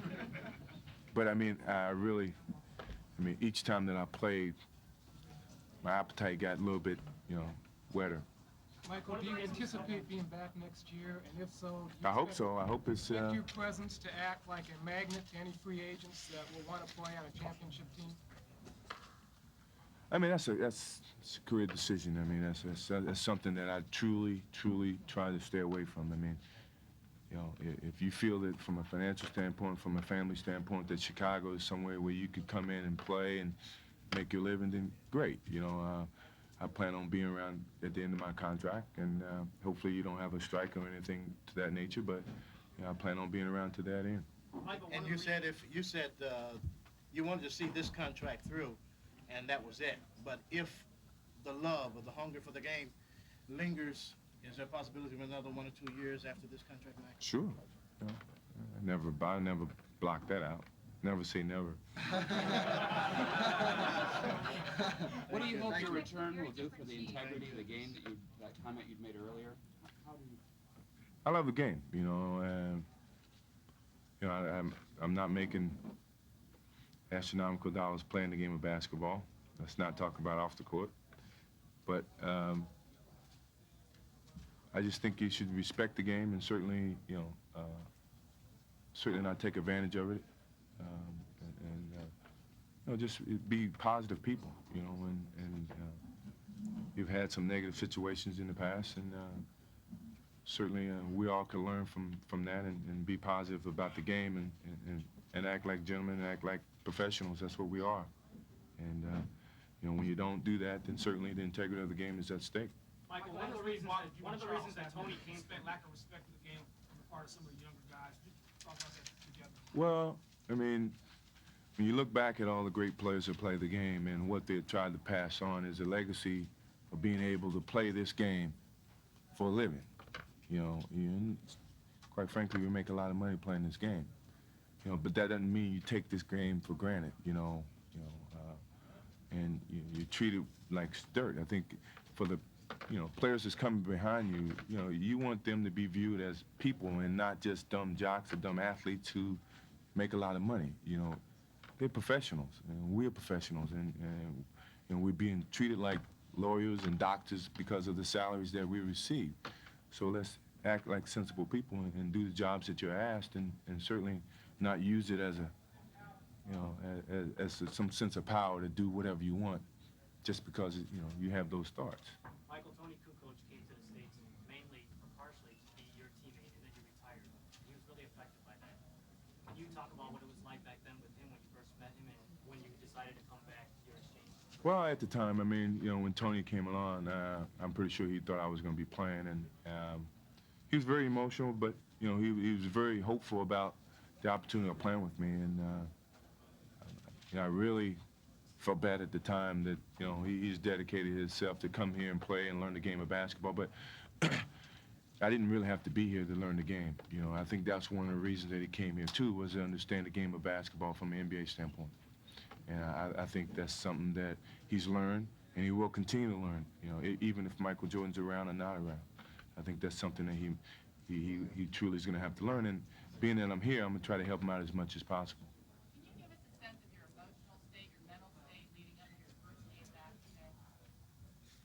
It was tough, getting off the plane, starting a whole new beginning, without one supporting factor. But, it was very tough for me to get off the plane. But once I got off, I knew that beginning was beginning, and it was very tough. Let me just say it that way. Yeah. Say that again? I'm sorry.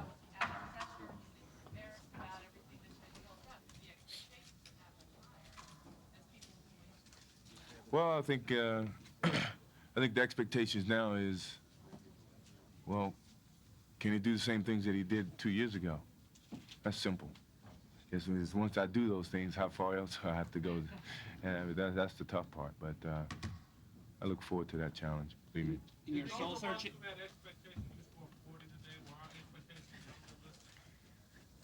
As much in my heart, I would love to prove that, but I wasn't looking to try to prove it, because I knew that I was unsure about a lot of things. I hadn't played in a game in 2 years almost. I lost my timing. I didn't know if my win was going to hold up. I would love to prove that situation to a lot of people who expected that, but it didn't happen. One last question. It didn't happen. Michael, in your soul searching this week when you were making your decision, David Starr or anybody? Oh, certainly. I talked to David and I had to let him know what my decisions, some of my thoughts were, and and see if he wanted me back in the league. So